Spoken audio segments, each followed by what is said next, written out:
Speaker, of course I will. As I mentioned since the beginning, we have three priorities. First, seek the truth. Second, make sure that we protect Canadians. And thirdly, defend Canada's sovereignty.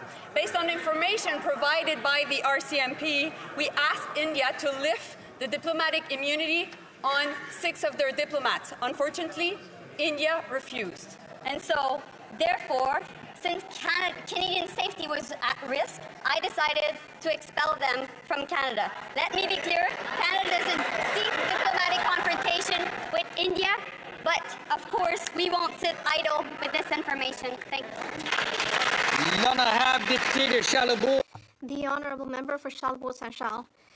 Mr. Speaker, for 3 weeks, the Minister of Justice has been blaming the Premier of Quebec for the crime that is running rampant in the province.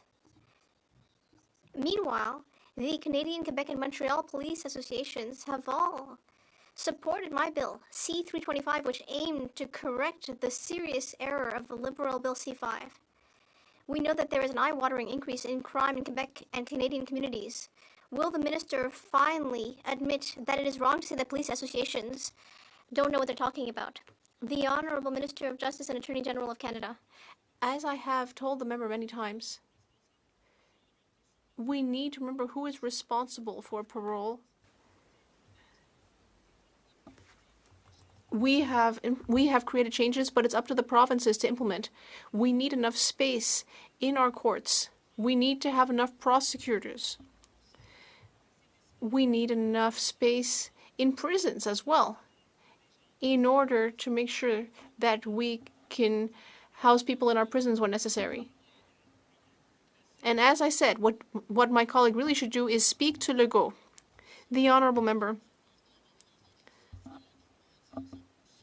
Mr. Speaker, I see that the Minister of Justice of Canada is still blaming the Premier of Quebec for a situation they created.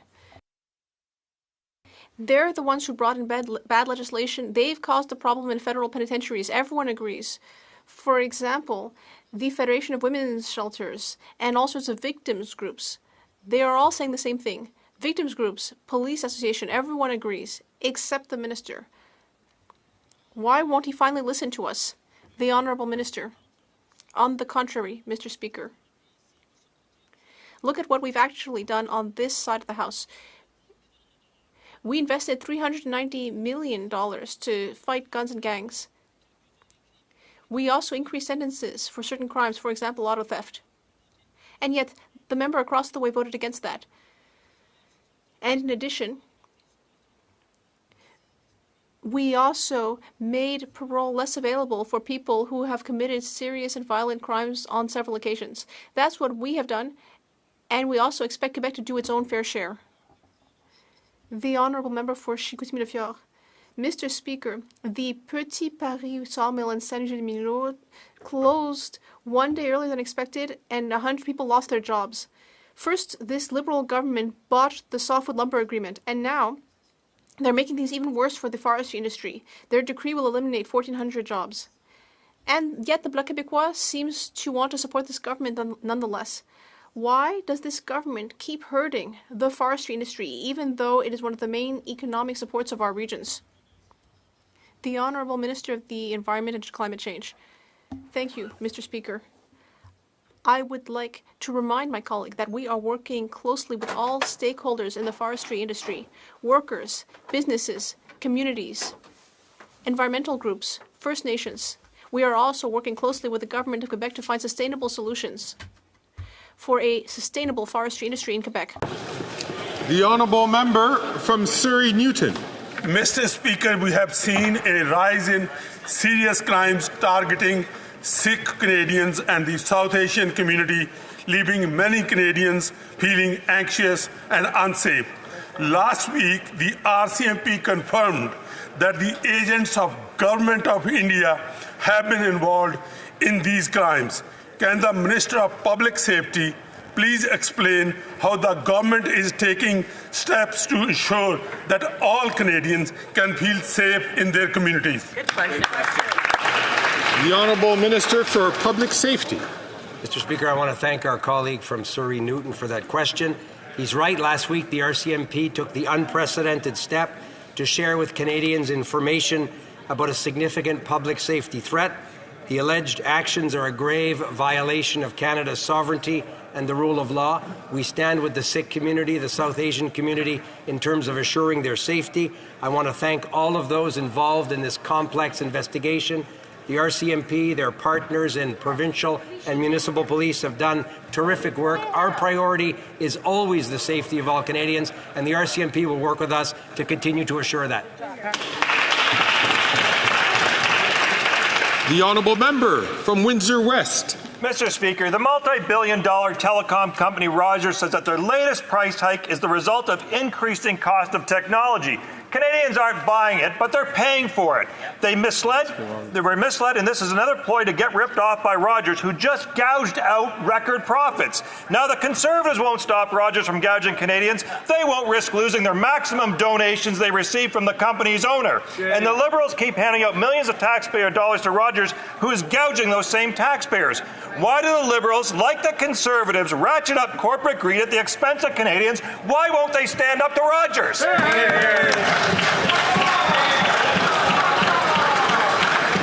The Honourable Minister for Innovation.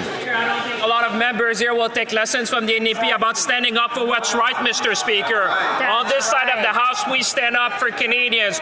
We stood up to Rogers. We said no to their proposed merger, Mr. Speaker. We imposed the harshest condition in our nation history in a telecom, Mr. Speaker. That's right. We're always on the side of consumers, Mr. Speaker. We want more competition in this country, more choice for consumer, and lower price for Canadians. Canadians know we'll always stand up for them, and I think everyone should take a lesson from us in this House, Mr. Speaker. Yeah.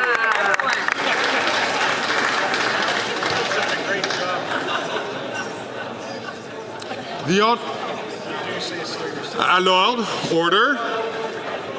The Honourable Member from Kitchener Centre. Mr. Speaker, last week an IDF missile strike burned Palestinians alive at a hospital tent camp. This escalation of what the University Network for Human Rights has called a genocide only emboldens Hamas and does nothing to return hostages.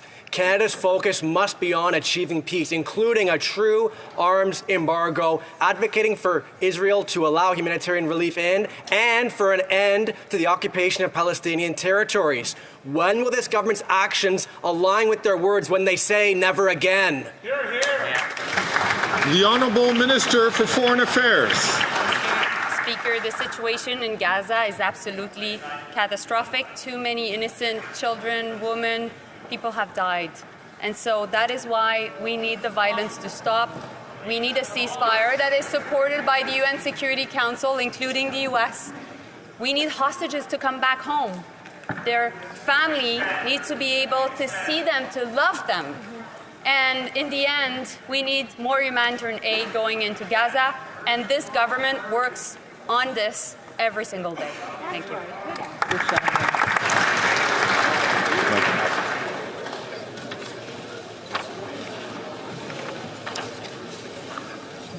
Standing on a point of order, the Honourable Member from Burnaby South.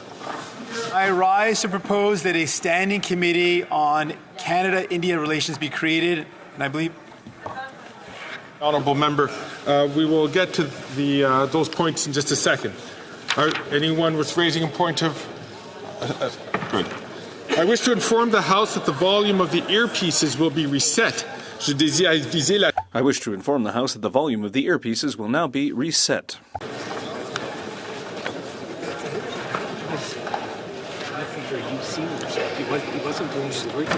Oh, okay. So it wasn't clear. I understand he's got a UC. The Honourable... Do I understand that the Honourable Member from Burnaby South has a unanimous consent motion? I rise to propose that a standing committee on Canada-India relations be created. So if you seek it, you should find unanimous consent for the following motion. That the House recognize, one, that Canada's Foreign Interference Commission has identified the Government of India as a possible foreign interference actor in Canada. Two, an October 2022 CSIS intelligence assessment stated that the Government of India proxy agents have provided electoral support to, quote, a number of politicians at all levels of government. 3, on October 14th, 2014, the RCMP Commissioner released findings indicating that agents of the Government of India were involved in serious criminal activity on Canadian soil, posing an ongoing and significant threat to safety. The House appoint a special committee with a mandate to conduct hearings to examine and review all aspects of Canada Government of India relationships, including but not limited to diplomatic, consular, legal, security, public safety, political, and economic relations, provided that A, the committee be composed of 12 members, of which 6 shall be from the government party, 4 shall be from the official opposition, 1 shall be from the Bloc Québécois, and 1 shall be from the New Democratic Party. B, the whips of the recognized parties shall deposit with the clerk of the House the list of their members to serve on the committee within 4 calendar days after the adoption of this motion. C, changes to the membership of the committee shall be effective immediately after notification of the relevant whip by the relevant whip have been filed with the clerk of the House. D, membership substitutions be permitted if required in the manner provided for in the Standing Order 114 sub 2. E, the clerk of the House shall convene an organizational meeting within 1 week after the adoption of this motion. F, the chair of the committee shall be a member of the government party, the first vice chairs shall be members of the official opposition, and the second vice chair shall be a member of the Bloc Québécois, and the third vice chair shall be a member of the New Democratic Party. G, the quorum of the committee be as provided for in Standing Order 118, provided that the chair be authorized to hold meetings to receive evidence and to have that evidence printed when at least 4 members are present, including 1 member of the opposition and 1 member of the government. H, the committee be granted all of the powers of a standing committee as provided in the standing orders, including the power to I, travel, accompanied by the necessary staff inside and outside of Canada. 2, authorize video and audio broadcasting of any or all proceedings. I, the provision of the Standing Order 106 sub 4 shall also extend to the committee.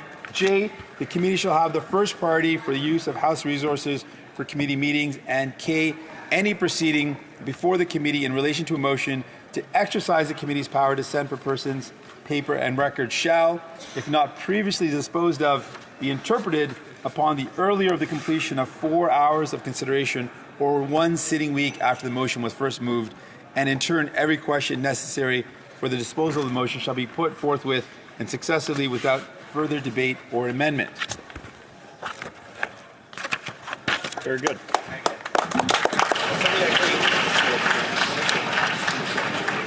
All those opposed to the honourable member moving the motion will please say nay.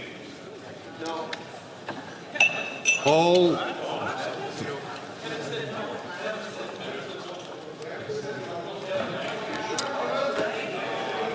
There is, I regret there is no consensus for this motion.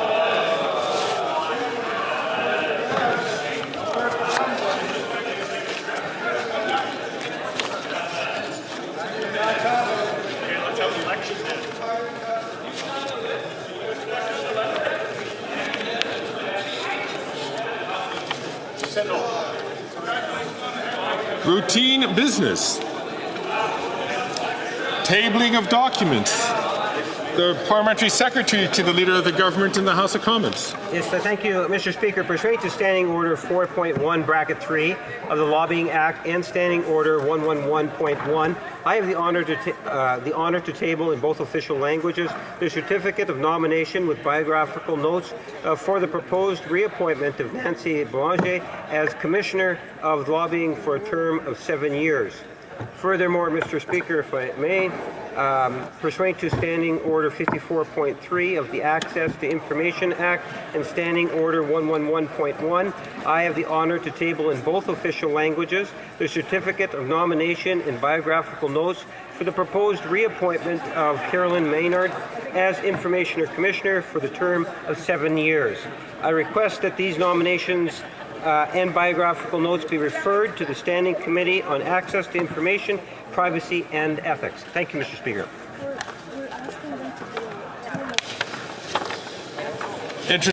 Introduction of government bills.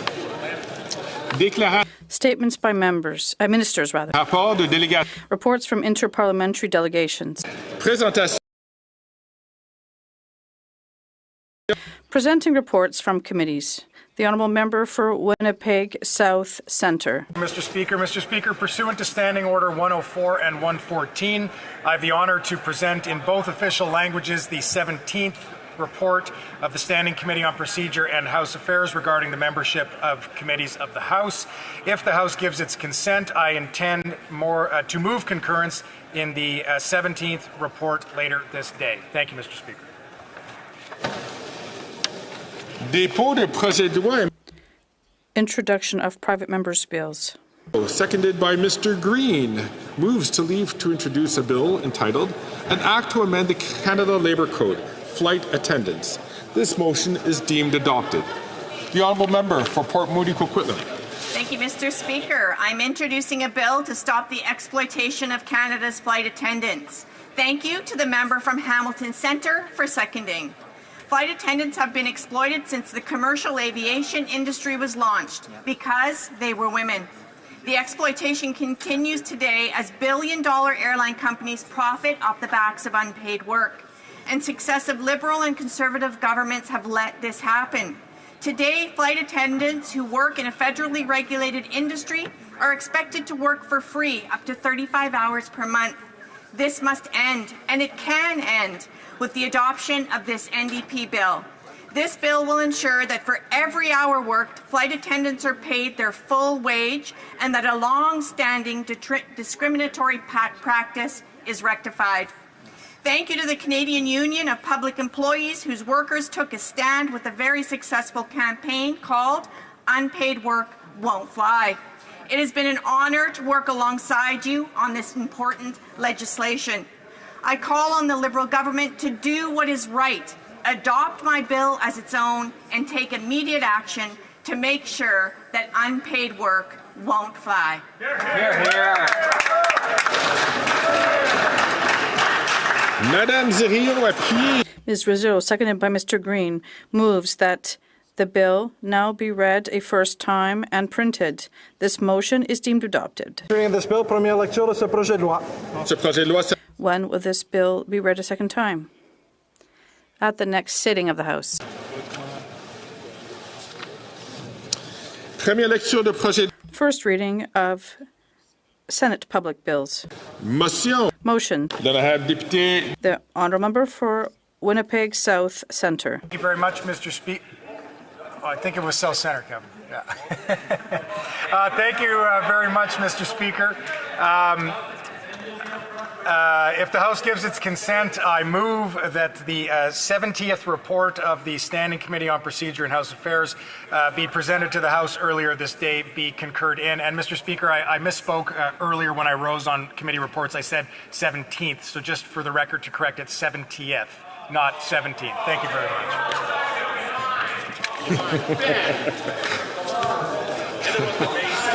I'm certain the Honourable Member from Falkirk Interlake Eastman is. Well, there you go. Que tous ceux qui s'opposent. All those opposed to the Honourable Member moving this motion, please say nay. D'accord. Agreed. The House will hear the motion that all those who are opposed to the motion, please say nay. Carried. The Honourable Parliamentary Secretary to the Leader of the Government in the House of Commons. Thank you, Mr. Speaker. There have been discussions amongst the parties, and if you seek it, I think you'll find unanimous consent to adopt the following motion.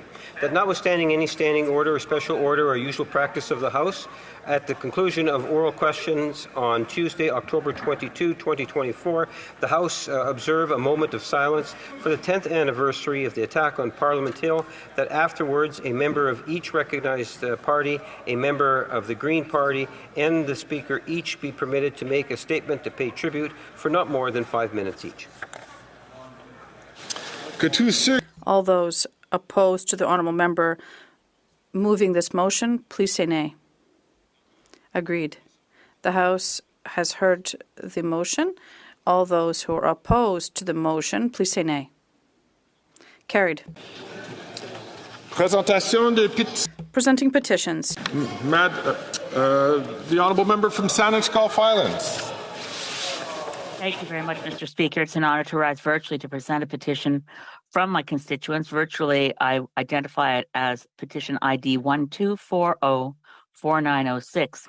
Petitioners express concern, as do British Columbians in general, about the plight of our West Coast wild Pacific salmon. There's a deep concern about the Fraser River sockeye run that led to the Commission of Inquiry referenced in the petition, chaired by Mr. Justice Cohen and put in place under the administration of former Prime Minister Stephen Harper. The results of that Commission of Inquiry have been in front of government since 2012, 12 years ago.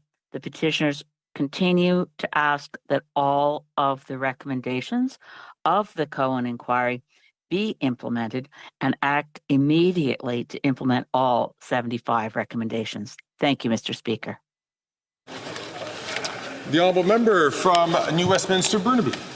Thank you very much, Mr. Speaker. And I rise to table a petition submitted from our hardworking firefighters from Burnaby IFF Local 323 and Vancouver IFF Local 18 with 220 petitioners.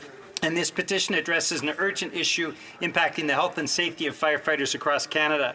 I've sponsored this petition, and it calls for immediate action to ban per- and polyfluoroalkyl substances, that's also known as PFAS, in firefighter gear and firefighting foam. PFAS are man-made chemicals, as you know, Mr. Speaker, resistant to heat, water, and oil. But their durability comes at a significant cost. Scientific evidence links these substances to severe health risks, including cancer, putting firefighters who already face hazardous and dangerous conditions at greater risk. Research shows that PFAS can accumulate in the body, leading to serious health issues. Alarmingly, firefighters face a higher cancer risk than the general population, and we have to mitigate these risks by regulating what we can control in their working conditions. Several countries have restricted PFAS use. Canada must follow suit. According to these petitioners, our firefighters deserve gear free from toxic chemicals, and let's protect those firefighters who risk their lives for us. Thank you, Mr. Speaker.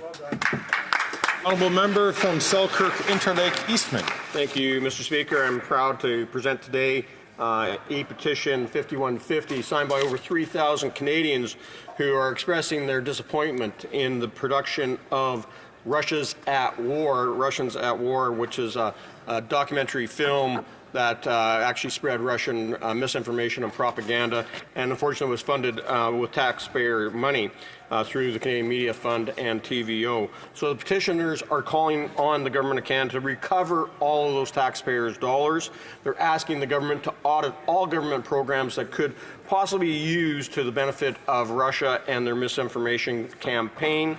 They're requesting that law enforcement agencies like the RCMP, like CSIS, do an investigation of both the filmmaker, who is an RT journalist, as well as others who participated on this on the occupied and invaded territory of Ukraine, to see whether Russian, Ukrainian, or international law was violated.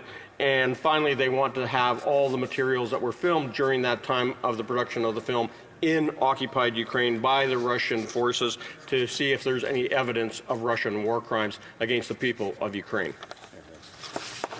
The honourable member from Hamilton Centre. Thank you very much, Mr. Speaker. I proudly rise this afternoon to present petition E4974, initiated by Emily Johnson and signed by over 17,000 Canadians, highlighting the growing concern about the exploitative practices of large food cartels such as Loblaws, which is clearly out of control. It underscores the monopolistic behavior that allows these corporations to dictate prices and terms, pushing essential goods beyond the reach of many, especially low and middle-income families. This petition calls on Parliament to strengthen antitrust laws, investigate unfair pricing strategies, including price fixing and shrinkflation, support smaller vendors, and explore price controls to prevent price gouging on essential food items. This also mandates that Loblaws and Walmart sign the Grocery Code of Conduct. Mr. Speaker, the goal is to ensure fair competition and protect consumers from price gouging on basic food items needed to survive. My second petition, Mr. Speaker, with 237 signatures, highlights the urgent need to address Canada's housing crisis.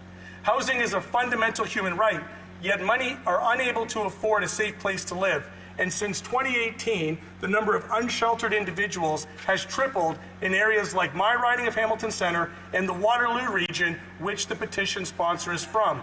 This is driven by large corporate investors and real estate income trusts, buying up all the affordable housing and raising the rents. The petitioners recognize that there have been decades of underinvestments which have only worsened in the shortage of affordable rentals. The petition calls on the federal government to invest in nonprofit housing, regulate REITs, and remove their tax exemptions. They need to establish a national rent control and introduce a home buyer's bill of rights to make home ownership more accessible. Thank you. The honourable member from West Okanagan's, South Okanagan, West Kootenay. Well, thank you, Mr. Speaker, and I'm proud to rise here today to present a petition from 118 firefighters from British Columbia. This petition addresses an urgent issue impacting their health, and I want to thank the member for New Westminster Burnaby for sponsoring this petition, and it calls for immediate action to ban per- and polyfluoroalkyl substances, PFAS, in firefighter gear and firefighting foam. And PFAS are man-made chemicals. They're known as forever chemicals because they build up in the environment, in our bodies, and cause serious health issues. So we have to help firefighters stay safe, stay healthy by regulating what we can to control their working conditions. Several countries have banned PFAS. Canada must follow suit, and we have to protect those that risk their lives for us, and this is what this petition is asking for, urgent action on this matter. The honourable member from Dauphin, Swan River, Neepawa.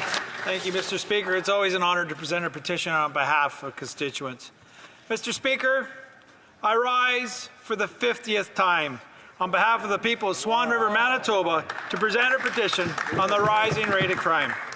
The community of Swan River is alarmed by extreme levels of crime caused by this Liberal government's soft-on-crime laws like Bill C-5 and Bill C-75. Bill C-75 allows violent offenders to be in jail in the morning and back in the communities in the evening, and Bill C-5 allows criminals to serve their sentences from home. It's no surprise after 9 years of Justin Trudeau's statistics. I'm certain the honourable member caught himself on that issue, not to mention members, but I'll ask the honourable member to withdraw that and phrase it in the appropriate way. No. It's no surprise after 9 years of this Liberal government, Statistics Canada reports violent crime has risen by 50%. The people of Swan River see crime in the streets every day, and that's why they're calling for jail, not bail, for violent repeat offenders. Mr. Speaker, the people of Swan River demand that this Liberal government repeal their soft-on-crime policies that directly threaten their livelihoods and their community. I support the good people of Swan River. I'm going to come back to a couple of things at the end. The honourable member from St. Albert, Edmonton. Thank you, Mr. Speaker. I rise to present a petition. The petitioners note that an estimated 27 Canadians are diagnosed with a brain tumor each day. Canada is years behind the United States in approving new drugs and treatments. There continues to be a shortage of brain cancer drugs in Canada, and therefore the petitioners call upon the Government of Canada to increase funding for brain cancer research, work with provinces and territories to ensure that drugs, medical devices, and new therapies are accessible to brain cancer patients nationwide, and to remove unnecessary red tape so brain cancer drugs can be approved expeditiously. Petitions. Before we move on to the next rubric, I'd just like to remind all members a couple of general, the practice of the House when petitions are presented. Clearly, we shouldn't use the name of particular members, only use the name of their ridings. B, they should summarize the contents of the petition as opposed to reading it verbatim. And thirdly, the common practice is not to express whether or not the member agrees or disagrees with the contents of the petition, but doing the people's work by just presenting the petitions in the House. Questions on the order paper. The Honourable Parliamentary Secretary to the Leader of the Government in the House of Commons. Yes, Mr. Speaker, I'd ask that all questions be allowed to stand at this time, please. Requests for emergency debates. I wish to inform the House that I've received 2 notices for an emergency debate concerning the same subject. I invite the honourable members for Calgary Skyview and Burnaby South to rise and make brief interventions. The honourable member from Calgary Skyview. Thank you, Mr. Speaker, and I thank the member from Burnaby South for also bringing this forward. As per Standing Order 52, I propose an emergency debate as per my urgent letter sent to you this morning on the concerning and ongoing interference by the Government of India in the lives of Canadians that were recently alleged by the RCMP.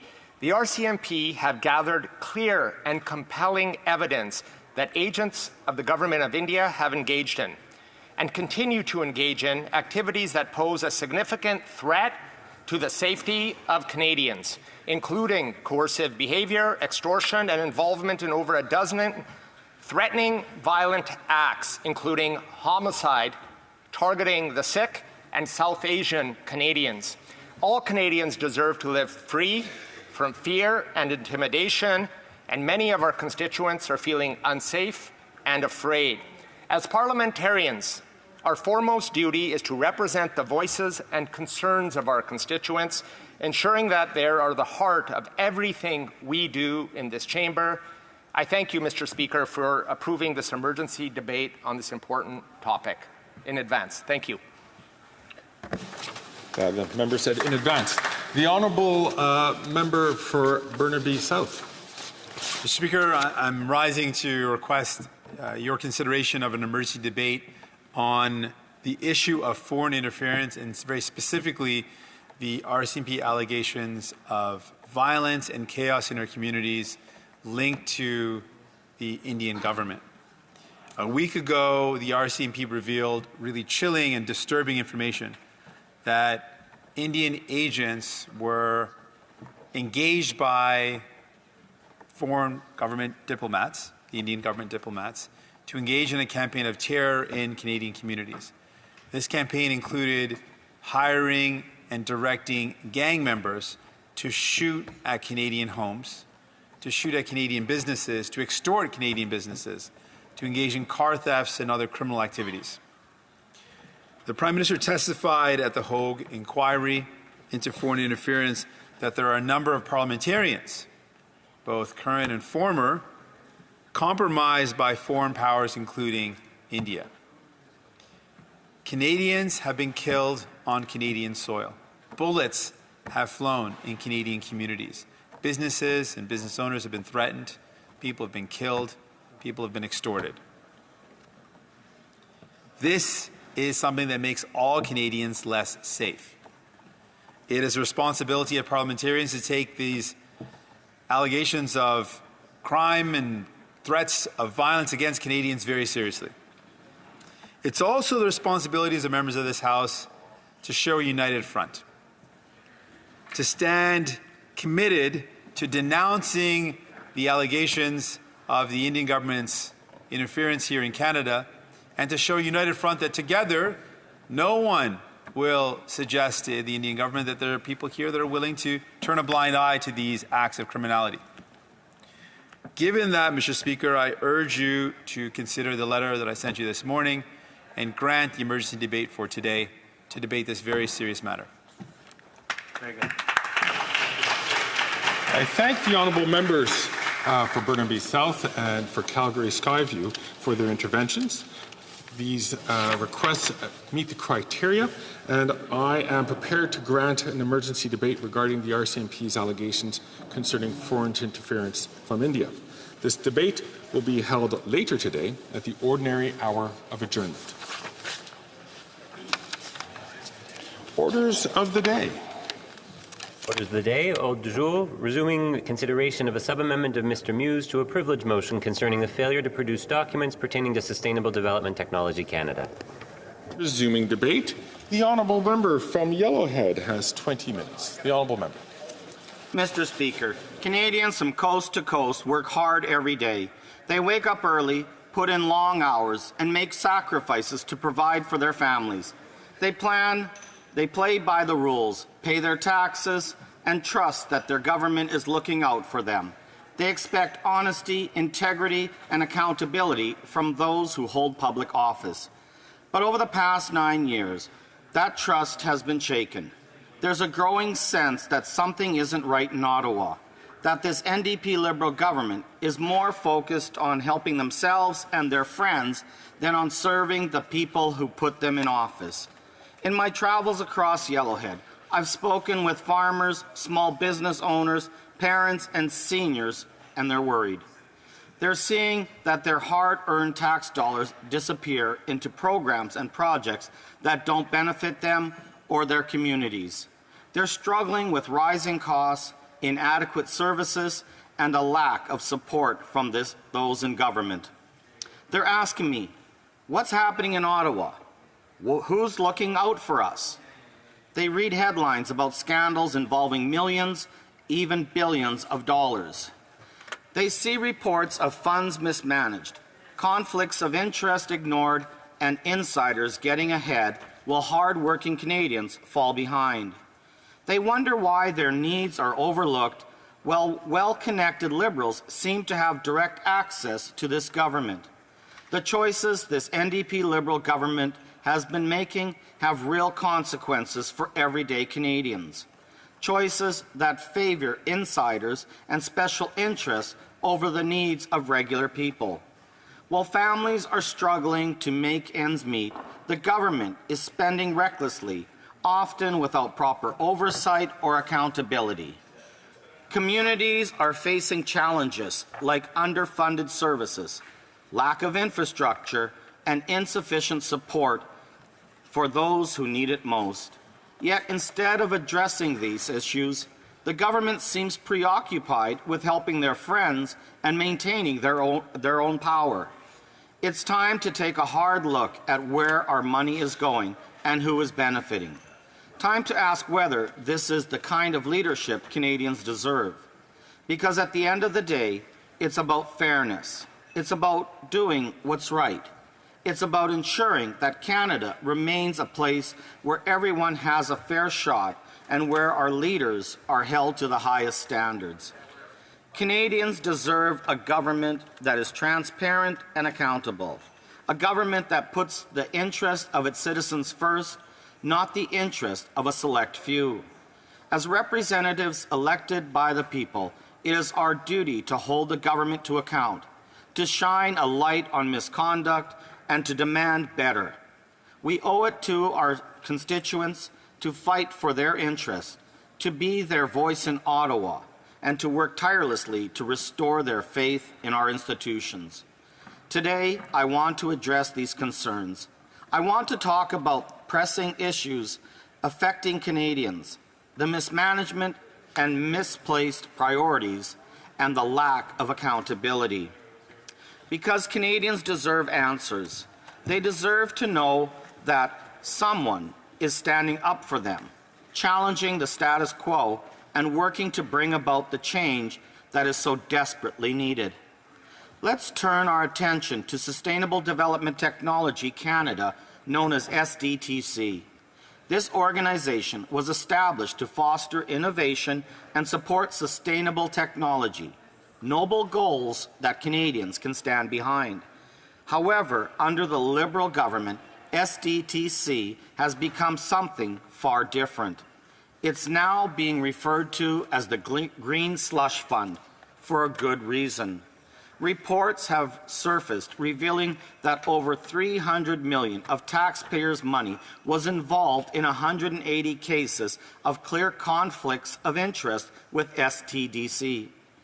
That's $300 million that could have been invested in communities, healthcare, education, or infrastructure. Instead, it was funneled into ventures where decision makers had personal stakes.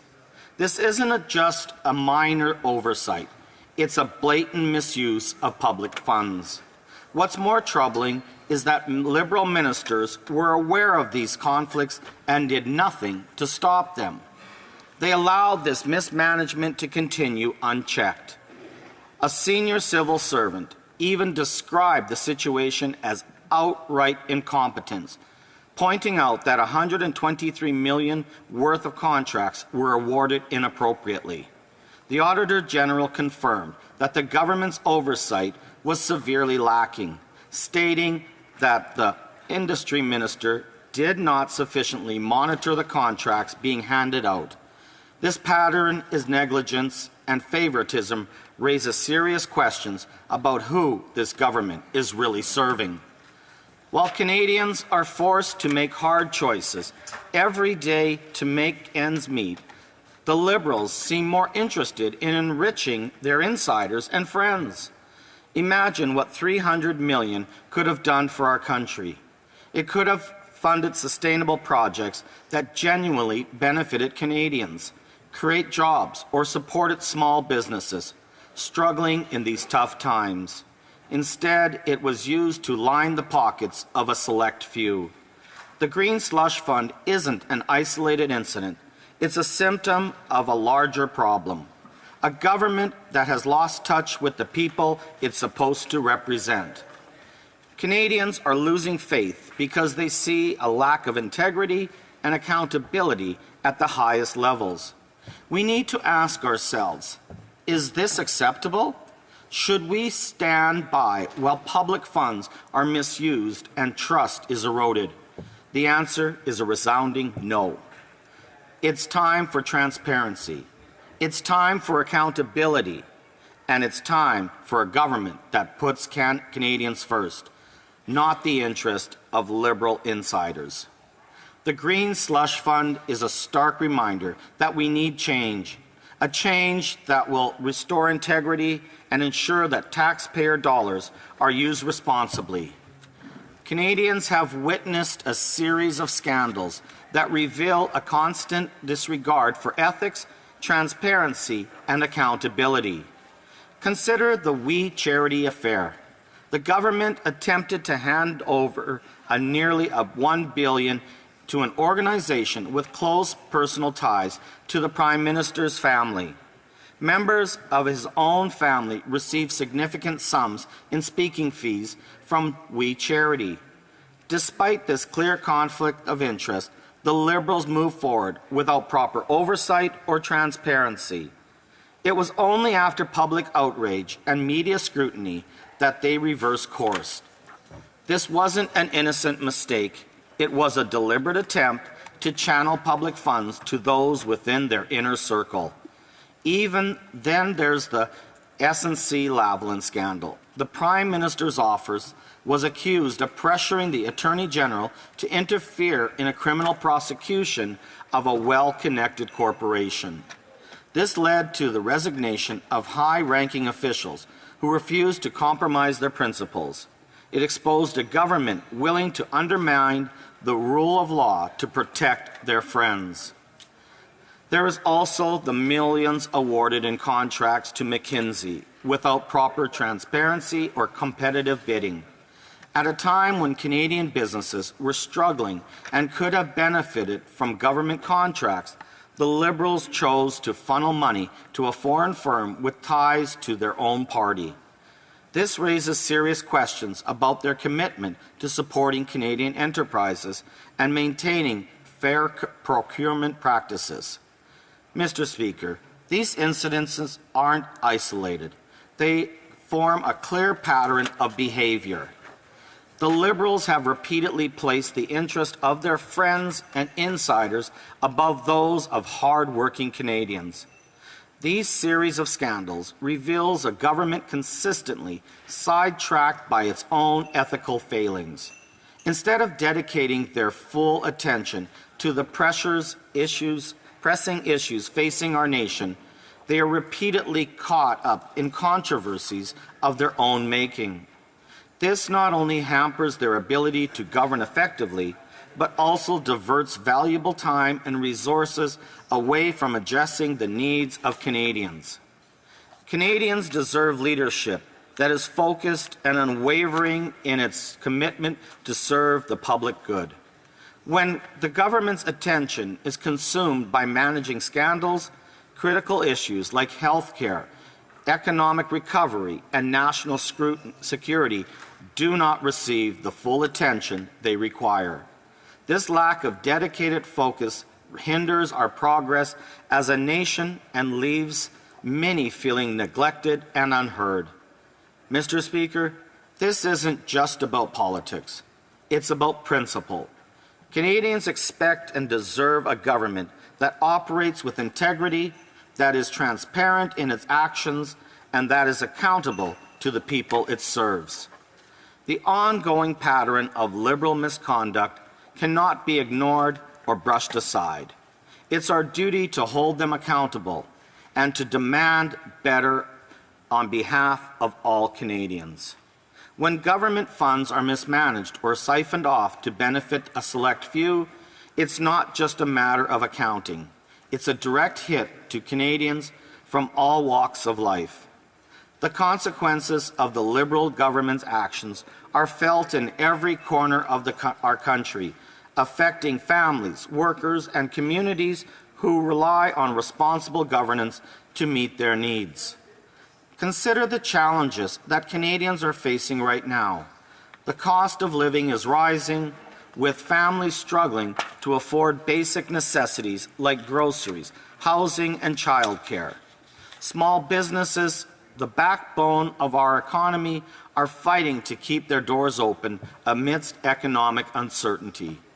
Our healthcare system is under strain, with long wait times and limited resources impacting the well-being of our citizens.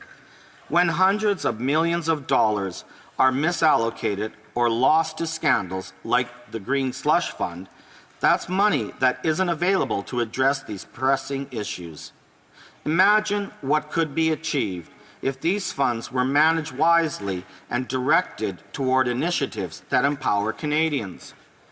We could implement policies to make housing more affordable, allowing families currently priced out of the market to purchase their own homes and build a stable future. In healthcare, we could enhance patient care and reduce wait times by cutting red tape, improving efficiency, and encouraging innovation within the system. By supporting educational choices and opportunities, we could equip our children with the tools they need to succeed in a competitive world. Investing strategically in essential infrastructure like repairing aging roads and bridges and improving connectivity in rural areas would bolster our economy and create jobs, all while ensuring responsible use of taxpayer dollars. These are not complicated ideas. They are real needs that, if met, would significantly improve the quality of life for Canadians across the country. Moreover, the mismanagement of funds undermines the trust that citizens have in their government. When people see their hard-earned tax dollars being misused, it leads to frustration and disengagement. They begin to question whether their sacrifices are valued and whether their voices are heard. Seniors on fixed incomes worry about their pensions and access to health care. Parents wonder if their children will have the opportunity they had. Young people question whether they can afford to start a family or buy a home. These are the everyday concerns that should be at the forefront of government priorities. Instead, we're witnessing a pattern where the interests of Liberal insiders take precedence. This isn't just about unfair, it's unacceptable. Mr. Speaker, Canadians deserve a government that puts their needs first. They deserve transparency, accountability, and assurance that public funds are being used to benefit the many, not the few. It's time to refocus on issues that matter most to Canadians: affordability and access to quality services and opportunities for a better future. We must commit to responsible stewardship of taxpayer dollars, ensuring that every cent is directed toward making a positive difference in people's lives. That's the standard Canadians expect, and it's the standard they deserve. I want to take a moment to highlight a heartbreaking event that has deeply affected my community, the devastating wildfire in Jasper. This tragedy was not only the result of natural forces, but was made worse by government inaction and mismanagement, showing how misallocation of resources can have dire consequences. For years, experts warned about the risk of a catastrophic wildfire due to dead wood buildup and pine beetle infestation. Forestry professionals, local officials, and residents urged the government to take proactive measures, implementing proper forest management and investing in prevention. Yet these pleas were ignored as the Liberal government prioritized political optics over practical action. But the mismanagement didn't end there. After the wildfire wreaked havoc, destroying a third of Jasper, displacing thousands, and claiming the life of a brave firefighter, the government's response has been lacking.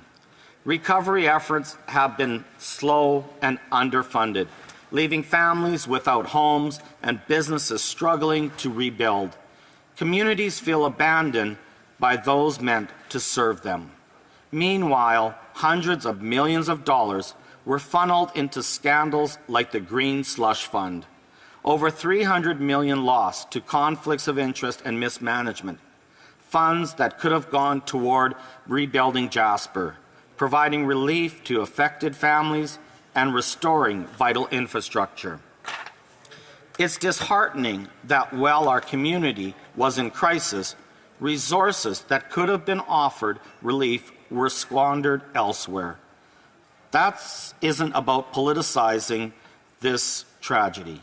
It's about misplaced priorities, a government more focused on its own interests than the urgent needs of its citizens.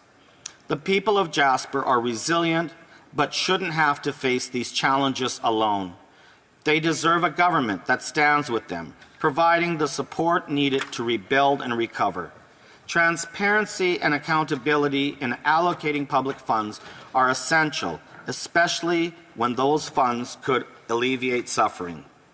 This tragedy highlights the tangible cost of corruption and negligence, a stark reminder that decisions made in Ottawa have real consequences for communities.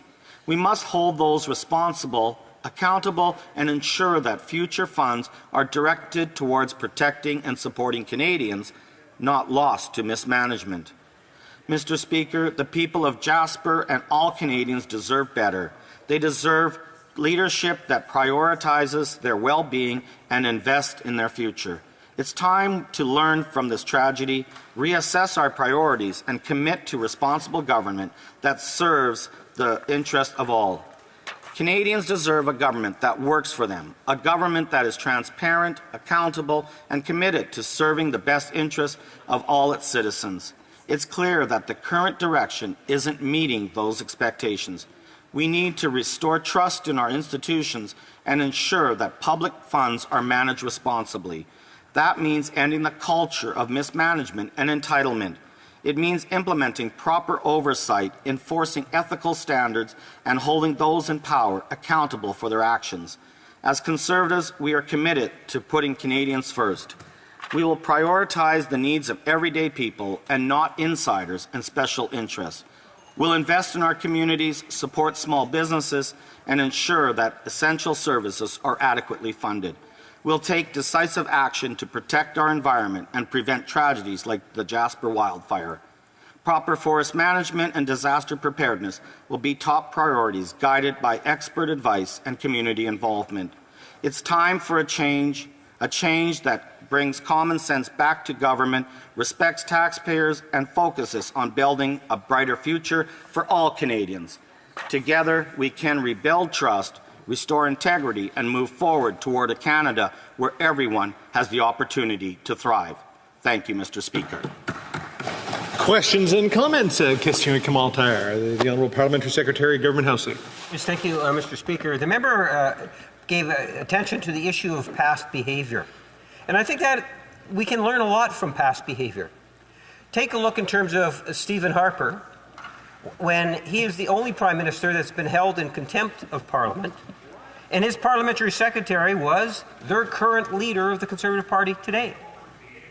Many of the issues that he talks about, take a look in terms of why it is Stephen Harper was held in contempt, and his current leader was the great defender of that contempt.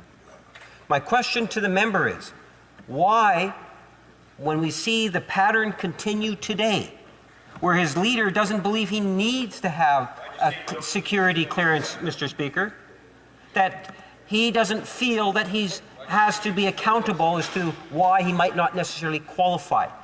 And the question specific is, does the member have any sense of why it is that the leader of the Conservative Party today, for example, refuses to get the security clearance? Is it because he wouldn't qualify? The honourable member for Yellowhead. Well, I think the member is absolutely correct with the pattern that he's talking about with this Liberal government, how it's continually after one scandal, after another scandal, after another scandal. And then what does the Prime Minister do last week? Wow, he blows the doors wide open and says, I think there's been some corruption here and foreign interference, and it's coming from the Conservatives, but I'm not going to release names. You know why he's not willing to release names? Because there are no Conservatives. That's the real issue that's going on. Just release the names. That's what Canadians want to hear already. Which MPs or senators have been involved in foreign interference already? Release the names. Questions and comments? The honourable member Port Moody Coquitlam. Well, thank you, Mr. Speaker. And I'm happy to hear the member talking about awarding federal funds and transparency. In my community, the Anmore Hub building was awarded $1.5 million of ISIP funding. And there are reports in the community that kickbacks might have gone to the mayor and council. Now the federal government offers no oversight to such corruption. With the needs for even more community infrastructure investments in the future, do the Conservatives agree that more oversight is needed on these funds as well? Good question. Good question. Honourable member for Yellowhead. Well, thank you, Mr. Speaker, and I'd like to acknowledge the question to the honourable member.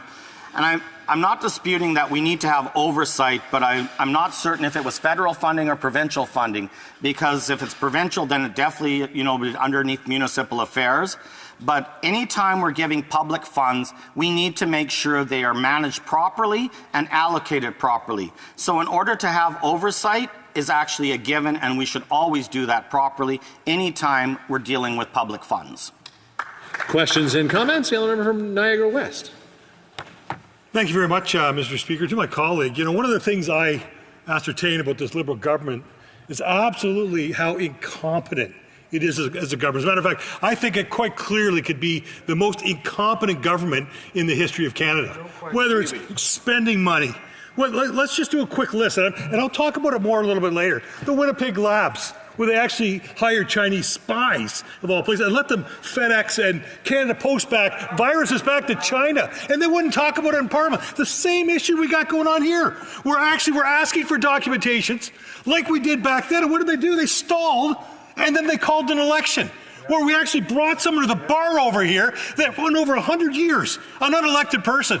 So this seems like deja vu to me. And the honourable member mentioned Jasper and what a gong show it was for this government and what they did, how they handled it. It was completely shameful. Mr. Speaker, to my colleague, how is it this government is the most incompetent government in the history of this country? The honourable member for Yellowhead. Well, thank you, Mr. Speaker, and I'd like to acknowledge the great speech here that my honourable member had just talked about. And it is very true that I get so many times I'm out in the community and people just start saying, where is my money going? How is it being wasted once again when it goes to government in Ottawa? And that's what the biggest problem is people are really questioning that this is the government that has outspent more governments or the single government in the last 150 some years, more than every other government in all of Canadian history. So is it any surprise that there's scandals happening?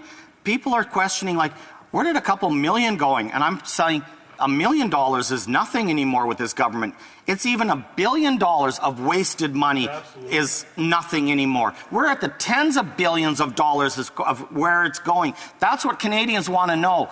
Where is all this money going, and how is it that other Canadians are getting rich and that we are suffering and paying for this and losing our jobs and homes over this kind of government? Questions and comments? The Honourable Deputy House Leader. I just couldn't help myself, Mr. Speaker, when I heard a few moments ago the member go, release the names. I feel as though he spent too much time reading the memes that his party is creating in the back room back there.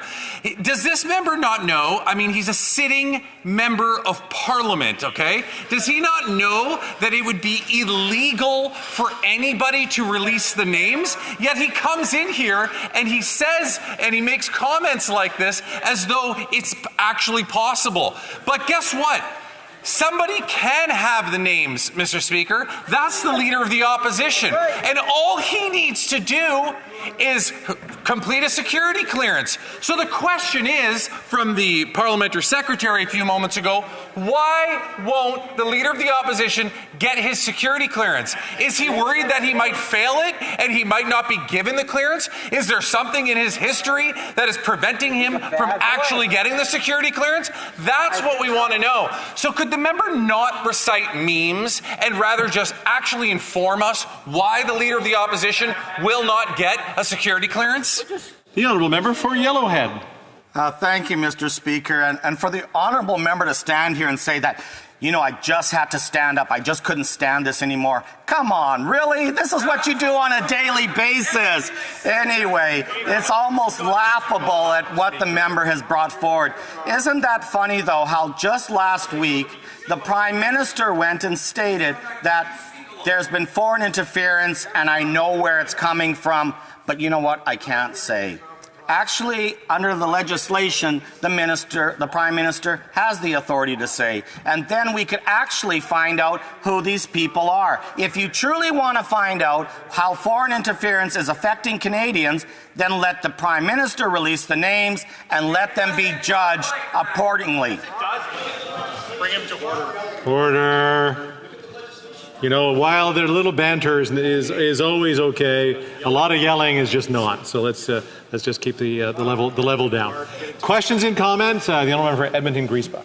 Thank you very much, Mr. Speaker. On the topic of affordability in Alberta, QP Local 3550, representing over 4,000 educational assistants that make just $27,000 annually, are fighting for better wages. They're fighting for better work conditions, and they're fighting so that they can actually have a work-life balance. This is an incredibly important issue that we're seeing almost 4,000 EAs prepared to strike in Alberta on Thursday for better wages. But the problem of all this is the fact that the province has instituted a 2.5% cap on their wages, which is increasing their wages to nearly nothing. Would this member agree that the most important part of getting good, powerful paychecks is actually supporting powerful unions? The Honourable Member for Yellowhead. Well, thank you, Mr. Speaker. And I'm not certain how this is a federal issue, but I guess I'll answer the fact that everybody that's working deserves to have a fair and equitable wage to make sure that they have a living. And one of the biggest problems that we've been dealing with here in Canada is actually our cost of living continually escalating year after year. Actually, I wished it was year. It's almost month after month already that people keep going to the grocery store and they can't believe how quickly the prices of everything continually keep rising. So definitely, I think we need to get rid of this government already, have an election so we can get some common sense back into this Canadian economy so we can have a standard of living that everyone wants to live by. Questions and comments? The Honourable Member for Charleswood, St. James, Assiniboia, Headingley. Thank you, Mr. Speaker. What I find interesting about this debate is that the Liberals admitted a long time ago that money was stolen. That's when they shut down the SDTC because of it.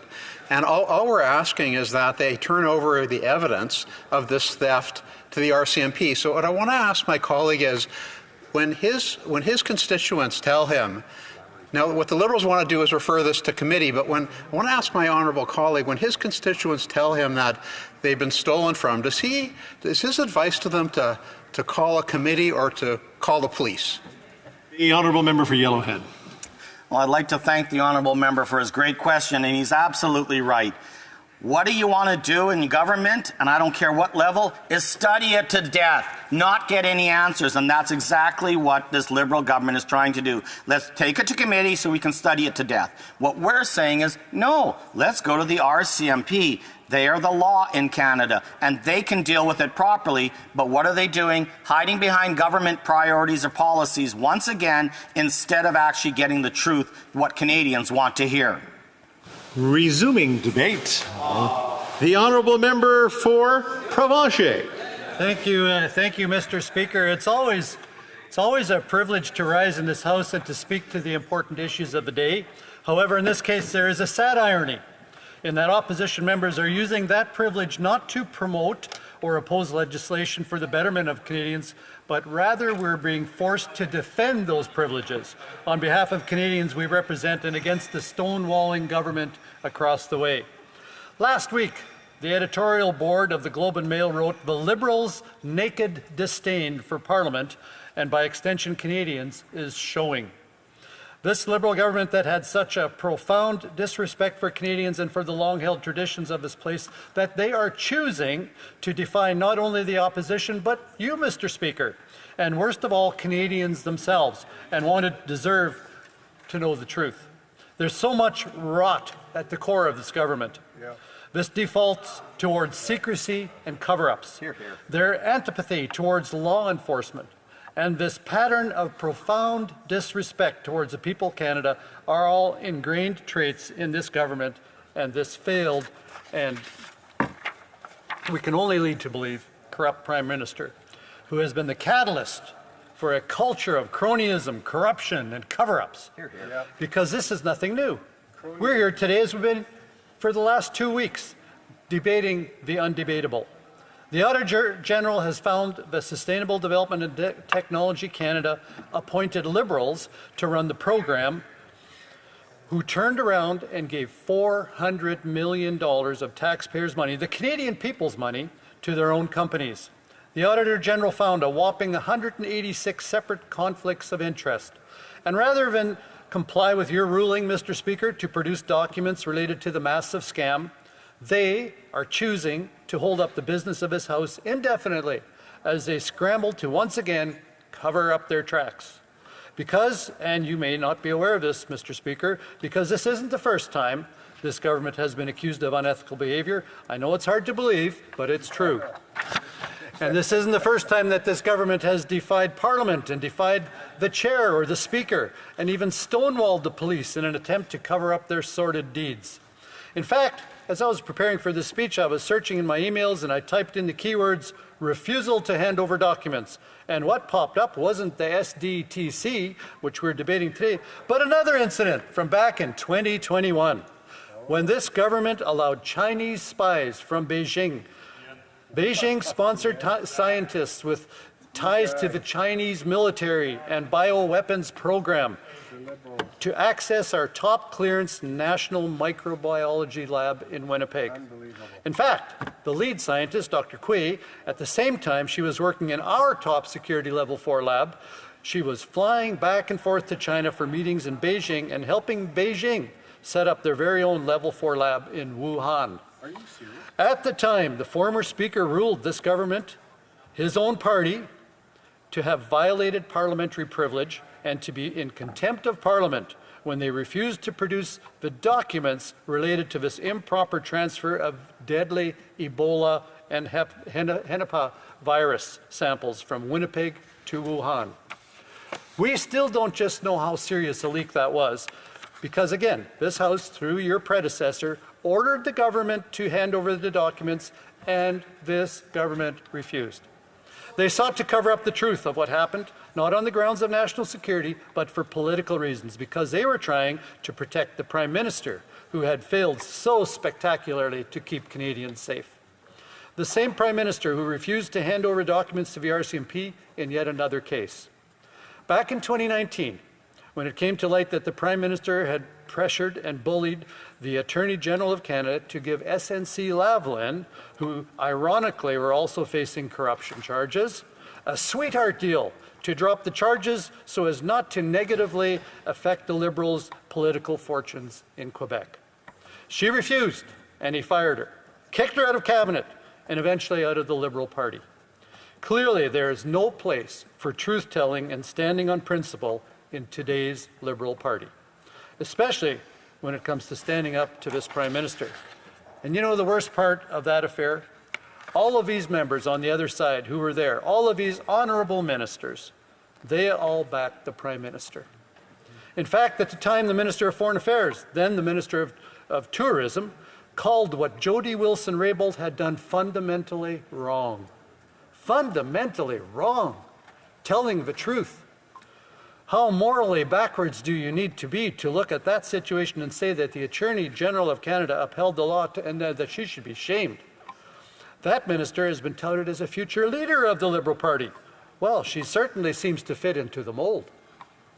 Speaking of backwards, you may have perhaps recalled the same week we had in this House about 50 young women as part of a delegation of Daughters of the Vote, a youth leadership movement, who turned their backs on the Prime Minister in protest during his speech to the delegation. Jody Wilson-Raybould and the one woman in Cabinet who had the courage of her convictions and moral clarity to support her, Dr. Jane Philpott, were treated shamefully by their colleagues in this, within this corrupt government. But to bring it back to this point of the documents that we're discussing today, the government was ordered and refused to hand over documents. In fact, so desperate was this government to cover up the misdeeds of the Prime Minister, they not only withheld documents from this House, they withheld documents from the Ethics Commissioner. In his 2019 report, Commissioner Mario Dion writes, "I was unable to fully discharge my investigatory duties." And as we learned later that year, they also refused to turn over the documents to the RCMP.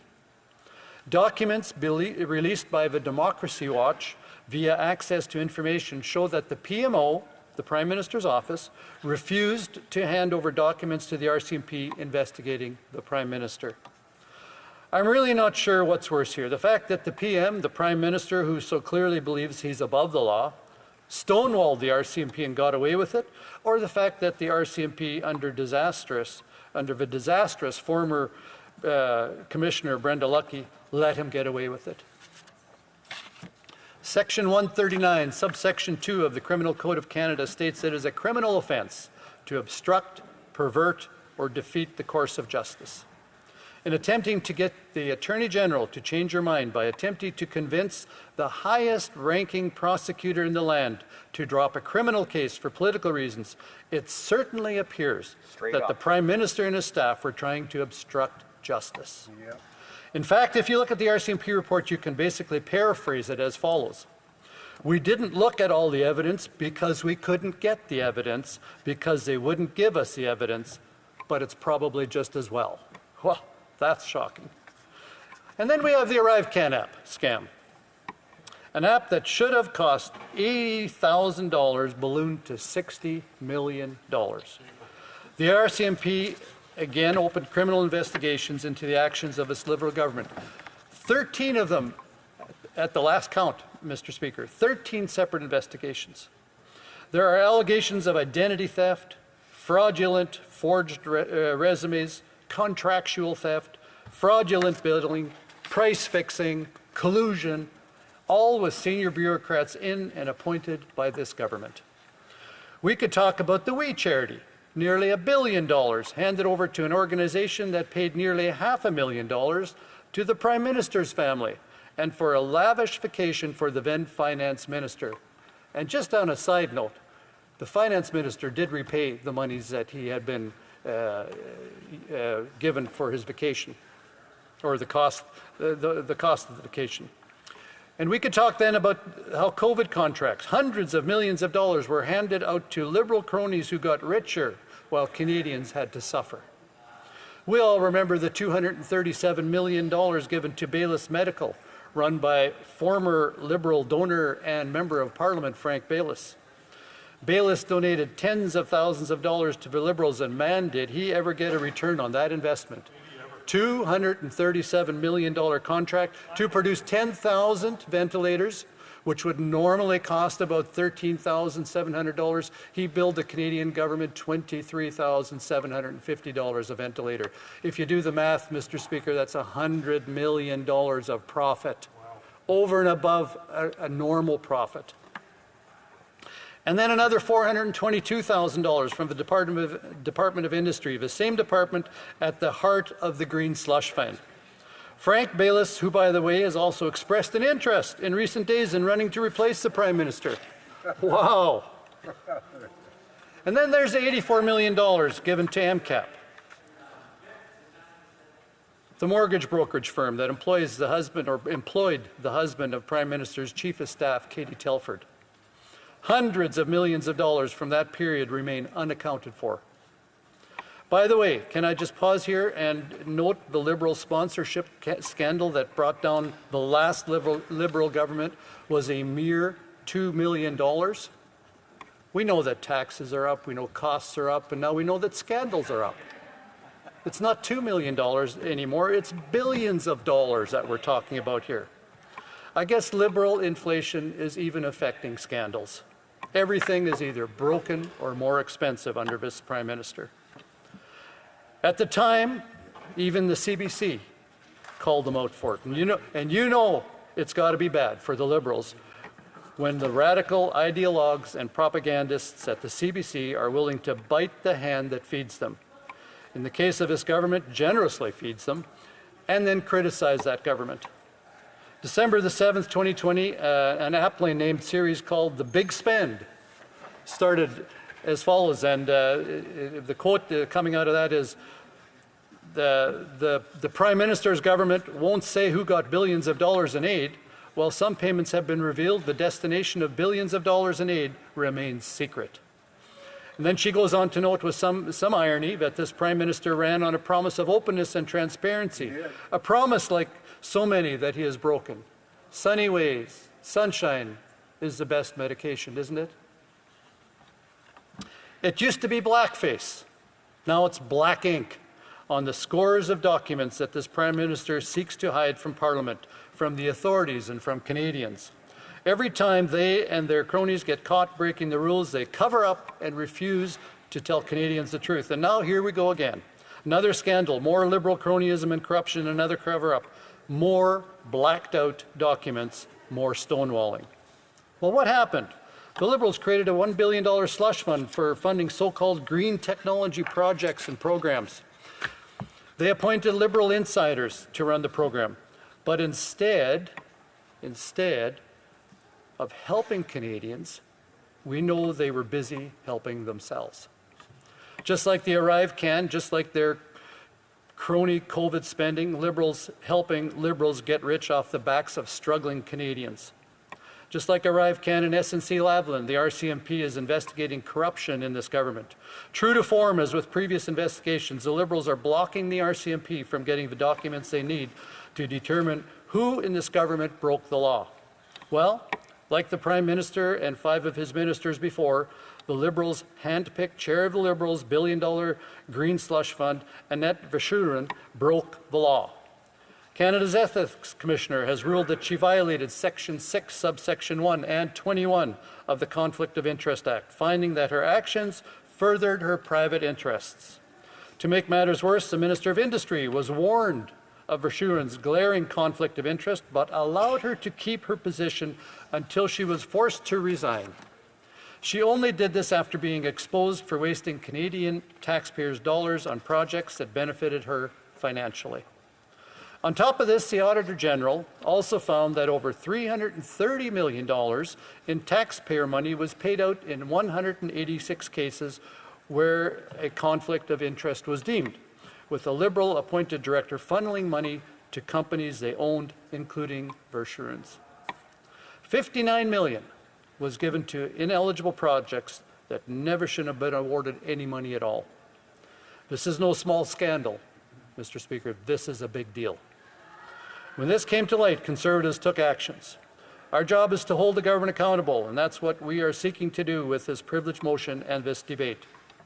Back in June, all parties, with the exception of the Liberals, voted in favor of a motion requiring the government to produce documents related to the mass corruption of the Sustainable Development Technology Canada. And by the way, it should be noted that the government doesn't deny any of these allegations, and that's what makes this so much worse. They actually admit to the wrongdoing, but they're still engaging in a cover-up.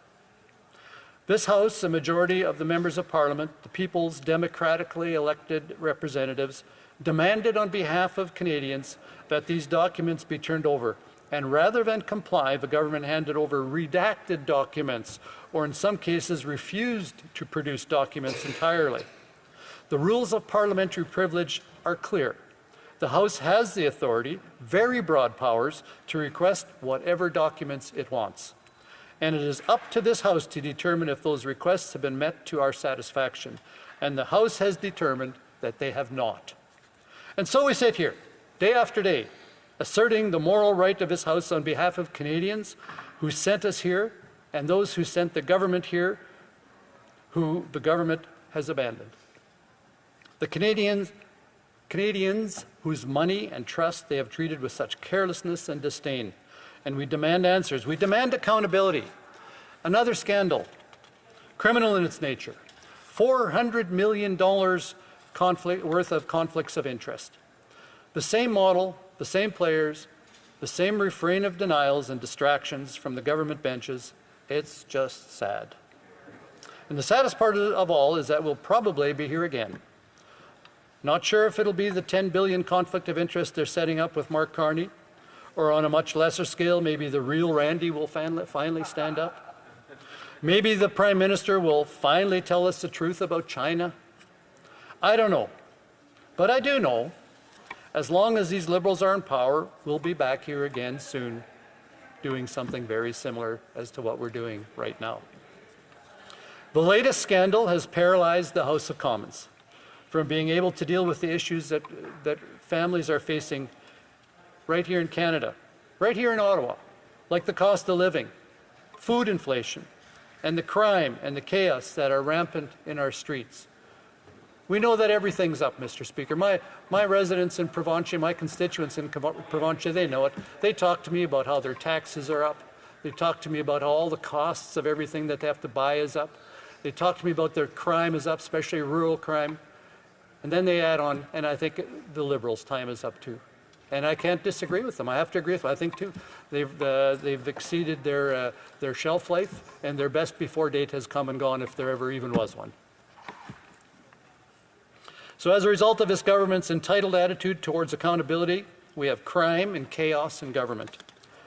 And it's not so much the gravity of what they've done as much as the artlessness,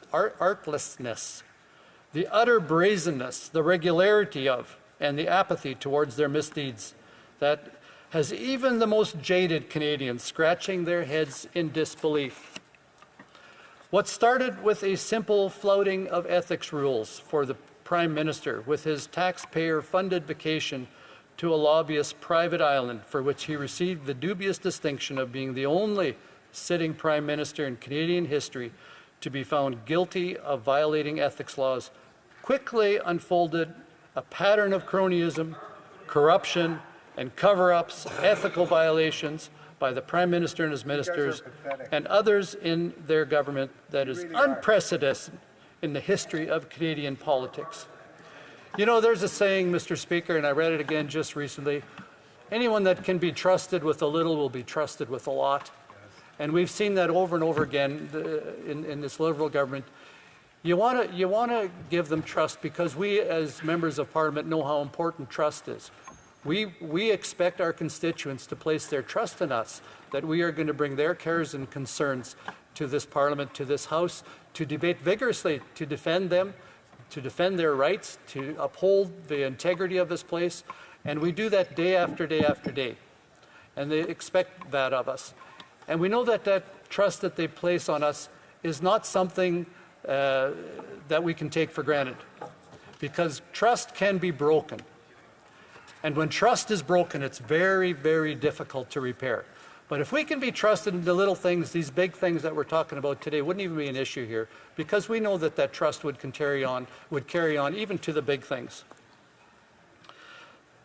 So we know that after 9 years, this Prime Minister isn't worth the cost, not worth the crime, not worth the corruption. Only common sense Conservatives are standing up for Canadian families, and only Conservatives will end the Liberal culture of cronyism, cover-up and corruption. The Liberals must end their cover-up, hand over the documents to the RCMP so that Parliament can get back to working for the Canadians that sent us here. Thank you. Questions and comments? Question Kamal-Tarr, the Honourable Parliamentary Secretary, Government House Leader. Yes, Mr. Speaker, I'd like to go back on one of my friend's colleagues that stood up and talked about past behavior. You know, and there's an interesting book that's out, and it lists literally 70 abuses of power, corruption, and you name it, with Stephen Harper. And I quickly go through it, and it misses one of the largest ones, the ETS scandal, a $400 million scandal. So I don't even think we've documented all the problems with Stephen Harper. Now, why is that relevant? Because the point person for Stephen Harper is today's leader of the Conservative Party. So if you reflect on behavior from the past, members of the Conservative Party need to look in the mirror and start asking questions of their Conservative leader, such as, why don't you have the guts to get a security clearance? What are you hiding? Is there something about the leaders of the Conservative Party's past that would not allow him to get the security clearance? Is that not a valid question? And shouldn't Canadians have an answer to that? The Honourable Member for Provencher. Speaker, I want to thank the member from Winnipeg North for that question. I've heard him ask that question over and over and over and over and over and over again today. And I think what he's missing, Mr. Speaker, is that's not what we're debating today. We're debating the Sustainable Development Technology Corporation's refusal to hand over the documents that the RCMP has requested to investigate the corruption in this Liberal Party. And it starts with the Prime Minister and his orders to his people. It starts with the Prime Minister's office and their appointments to a corporation like that. And that's where it starts. That's what we're investigating here today. That's what we're not investigating it, actually. We're debating it today. And we're saying, produce the documents so Parliament can get back to work. Produce the documents. Let the RCMP look at it. If there's nothing to hide, let the sunshine in. Yes. Yeah. Comments? You'll remember for Winnipeg Centre. Mr. Speaker, and I have to say it's been 3 weeks of Conservative filibustering their own motion, debating with the Liberals who's more scandalous. When we have serious things that are happening right now, including foreign interference, the leader of the Conservative Party who refuses to get a security clearance, pointing fingers, and I'm wondering if my honourable colleague from Provencher, I'm a Manitoban and I know Manitobans are really struggling right now.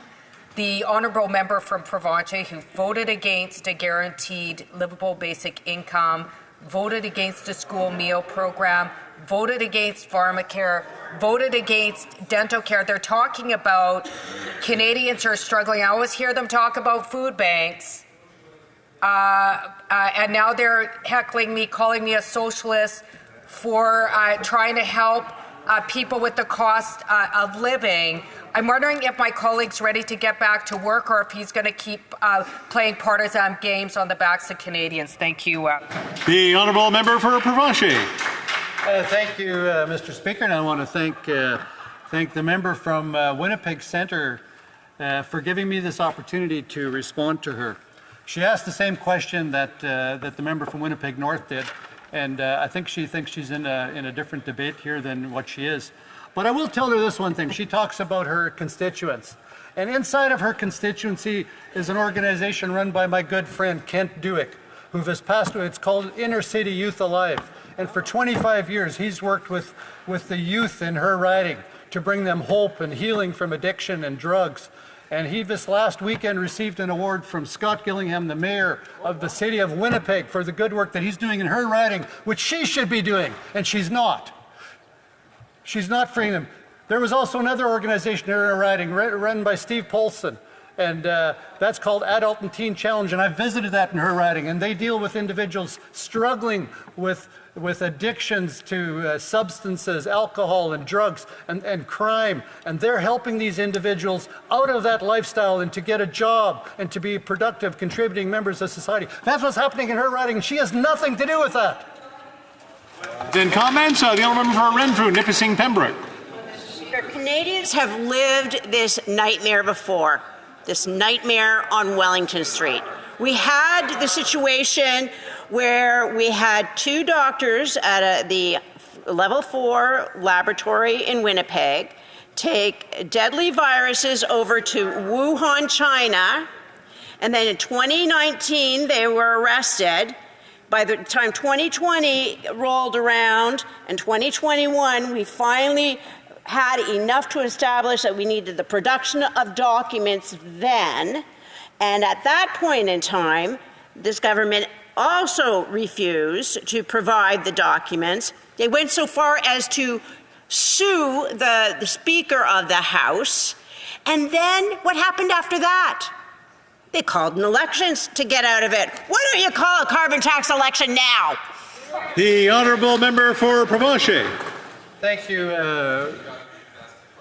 I just want to reiterate what a fantastic question is that the member from Pembroke-Nipissing, Renfrew Pembroke-Nipissing asked, because that really is the question.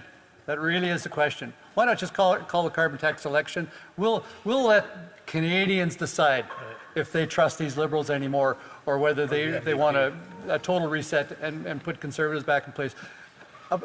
A party that they can trust, a party with integrity, a party that gives them hope, and that offers them that they can take home powerful paychecks that will provide for a affordable house and affordable fuel and affordable housing. Let's have a carbon tax election, Mr. And comment, the Honourable Deputy House Leader. Thank you, Mr. Speaker. This is like such a joke, the way that Conservatives are going on and on and on for days and weeks at this point. You know, earlier the question was asked of why this is going on. Why not let it go to committee? And a Conservative got up and said, well, we can't let it go to committee because things will just get buried at committee. Do they even understand what they're debating? We're literally debating a motion to send this to committee. You can't say that you want to debate this and not expect an end result at some point or another. The whole point is to send it to committee, but yet they're, by their own admission earlier today, intentionally keeping it here in the House so that it doesn't go to committee. So when the House Leader and other people say that Conservatives and the NDP are saying Conservatives are just filibustering their own motion, they're absolutely correct. That's exactly what they're doing, and that's all that they're doing. The honourable member for Provencher. Thank you, Mr. Speaker. Thank you to the member from Kingston and the Islands. It's not hard to remember that constituency name, and I want to thank him for the question, because he's asking for clarification as to why we're here today. So why are we here today debating this? Good question. Because we have asked that the SDTC, the Prime Minister, the PMO, the Liberal government, call it whatever you want, hand over unredacted documents as to the origin and destination of the $400 million that the Auditor General has identified were misappropriated. We want unredacted documents handed over to the RCMP. It's that simple. If you've got nothing to hide, just let the sun shine in. Comment, the honourable member for Calgary Rocky Ridge. Well, Mr. Speaker, thank you. And the member in his speech, he brought out the brazenness of this. And that was an interesting observation on how we have this issue of scandal after scandal after scandal, violations of the privileges of elected members over and over again. He brought up the Winnipeg Labs. He brought up much from the 42nd Parliament as well. But it's almost, Mr. Speaker, like they're just trolling us now. They don't care even anymore that they are their insiders are voting to give themselves money, insider dealings at SDTC, and we have voted for, this House has voted to release the documents. And yes, we are debating a motion to send it to committee, but they don't need to do that. They could just release the documents, and then we could move on to the next scandal over the 2 Randys. So does he have any comment on the brazenness of the conflicts of interest that occur under this government? The honourable member for Provencher. Thank you, and I want to thank the member from Calgary Rocky Ridge for that question, because it is something that I talked about in my speech. I talked about the brazenness and and just the callousness by which this Liberal government operates, in particular the PMO and the Prime Minister. And you know, I think it's like with anything else, Mr. Speaker, it starts off small. It started off with accepting a free vacation to the Aga Khan's Island. So it started off with something small, and then it grew. It's like a drug addict who starts off small. You know, they start off with marijuana, which is something that this government, coupled together with the NDP, promoted and legalized. Starts off with NDP, but you can talk to most drug users. It almost always starts with marijuana, but it never ends there. Then it advances to cocaine and to heroin and all these other very harmful drugs, the opioids. And I think after a while you become numb. And I think that's what's happened to these Liberals. They've started out with small little scandals, and they've numbed their consciences. They've seared their consciences that they're not even capable of feeling guilt and remorse anymore. And it's so sad, Mr. Speaker, because there's hope for everybody, and I think there's hope for the Liberals too. Just let the sunshine, in and put. I just wanted to say, I just realized, you know, after 5 hours of sitting here, that it's actually the anniversary, the fifth year anniversary of the class of 2019. I see a number of faces here, so I just wanted to say happy anniversary to the class of 2019. Resuming debate, the Honourable Deputy House Leader, member for Kingston and the Islands. Thank you very much, Mr. Speaker. And I just want to thank the member from Calgary Rocky Ridge for just pointing out moments ago what the Conservatives are actually doing. You heard him here himself. He said it moments ago. He said, we just want to keep debating this until the Liberals cave to our demands. So he just said what we have been accusing them all along, which is filibustering to filibuster their own motion. See, this is not about doing anything that's actually in the interest of Canadians. This is not about sending this issue to committee to be studied, which is what the motion is actually about. This is just about Conservatives trying to fill up the airtime to prevent anything else in this House from happening. You know, after 3 weeks, it had to eventually happen after 3 weeks. After 3 weeks, one of them was eventually going to slip and reveal the reason for why they're doing this. And I would encourage people, folks watching this at home or people that want to review Hansard, go back and look at what the member from Calgary Rocky Ridge said. He admitted they don't want this to go to committee. All they want is for the government to concede or to the government to deliver on what they're asking for. But that's not what this motion is about. This motion of privilege is about taking this issue and sending it to committee so that the committee can do its work, send it back to this House so that the House can vote on it again. And the member from Calgary Rocky Ridge knows that. Every single Conservative here knows that. But instead, what they're doing is they're intentionally trying to filibuster this place. And they're doing it all, Mr. Speaker, all of it at the expense of getting actual work done for Canadians. So I don't have a lot to say on this. I've quite enjoyed watching Conservative after Conservative after Conservative get up and ramble on these speeches that are written by somebody in probably a basement room around here, somebody. Some of them I recognize probably haven't even read it once before they read it. You can tell by the way it's written that they're all written by the exact same person. So I want to let them continue doing that. But I do just want to take the opportunity, Mr. Speaker, to thank the member from Calgary Rocky Ridge for finally admitting to this House what it is that Conservatives are doing and how they are purposely trying to filibuster and delay this place so that we can't do work on behalf of Canadians. He was honest about it. He said it in his question. I know he's going to want to try to ask me a question when it's time, but the reality is that there's nothing that he can say that is going to reverse what he already admitted, which is what their tactic on this whole thing has been.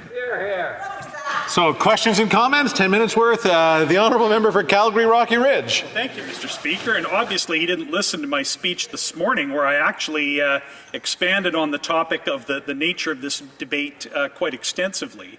And he is also taking enormous liberty with what I had said on the record. He can maybe go back and to Hansard and look at what I actually said if he would like. But the point is, given the choice between sending this motion to committee to study the issue of this government's contempt of Parliament, they could just end their contempt of Parliament and table the documents. So indeed, if members that are elected in this place want to debate this, as he is, then they're welcome to do so. When that debate is exhausted, we will go to committee, unless they table the documents. The Honourable Deputy House Leader. I didn't have to listen to his speech this morning, Mr. Speaker, because I've listened to the same speech over and over and over, written by the same person somewhere in a basement operating on behalf of the Conservative Party of Canada. But I do want to thank the member for just doubling down on what I already called him out on. He basically just said it again. He said, we're only debating this because we only have to debate this, and it would just go away if the Liberals would actually deliver on what we're requesting of them. That's what he just said. Right. So by his own admission, not once, but twice now, he's doing exactly what we're accusing him of doing, which is intentionally filibustering this place, preventing us from doing any work whatsoever, just so they can keep up the charade of trying to make it look like they're doing something meaningful, when really they have an ulterior motive, which is just to completely put this place in a position of being unable to get anything done. Questions and comments? Question commentaire, the Honourable Parliamentary Secretary, Government House Leader. Mr. Speaker, I think it's important to recognize when we talk about the original motion, it's to say that it goes to a standing committee of procedures and House Affairs. That's the actual original motion. The reason for that is because the RCMP, the Auditor General of Canada, and other stakeholders have said the Conservative game, the tactic that they're playing, is wrong. It's questionable, and it shouldn't be done. It's an abuse of power. All of that is what's being implied. The Conservatives, on the other hand, they moved this motion to have it to go to committee, and then when they ran out of speakers, they move an amendment, and now we're talking to an amendment to an amendment. Why? Because of what the member is actually talking about. The Conservatives have not put Canadians' interests in their hearts. What they put in their hearts is just the Conservative Party of Canada, nothing else. The Honourable Deputy House Leader. He's absolutely correct, Mr. Speaker. And I've heard Conservatives say it today. When there's a problem, you call in the police. Yeah, of course you call in the police, but you let the police do their own work. I asked my former prosecutors, who I know are sitting in this House right now, is it the job of the public to do the work for the police? Is it the job of this House to do the work for the RCMP? No, of course not. The RCMP have the tools necessary to get the information that they want. When and if they decide they want that information, they will know how to get it. They don't need this House to somehow inform them of how to get evidence or what evidence they should be getting. What they need to do, what the Conservatives need to do, is listen to the RCMP, listen to your ruling, listen to just about every expert on this who have said, guys, there's a constitutional way to do this. That involves the RCMP actually doing their work. We don't need to step outside of the Constitution for the RCMP to be effective at what they're doing. That's right. Questions and comments? Question commentaire, and I like that lots of people asking questions. The Honourable Member for Calgary Rocky Ridge. Thank you, Mr. Speaker. And again, I guess we'll just let the record show that this member believes that if other members of this House of Commons who are elected and wish to debate this motion, that is somehow, that there's something horribly wrong with that, and that these members should be silenced in order for this to be dealt with before debate has been exhausted. The Honourable Deputy House Leader. You know it's really stung when he's had to get up 3 times to debate me on this. Questions and comments? The Honourable Calgary, Scarborough Guildwood. Thank you. I almost had Scarborough. I wanted to track back on the point about how the RCMP gathers evidence, and particularly the issue of tainting of evidence, and particularly the issue that if in fact the Conservatives have their way, that the prosecution of this entire case will be compromised, and because the evidence will have been obtained in improper fashion. So simple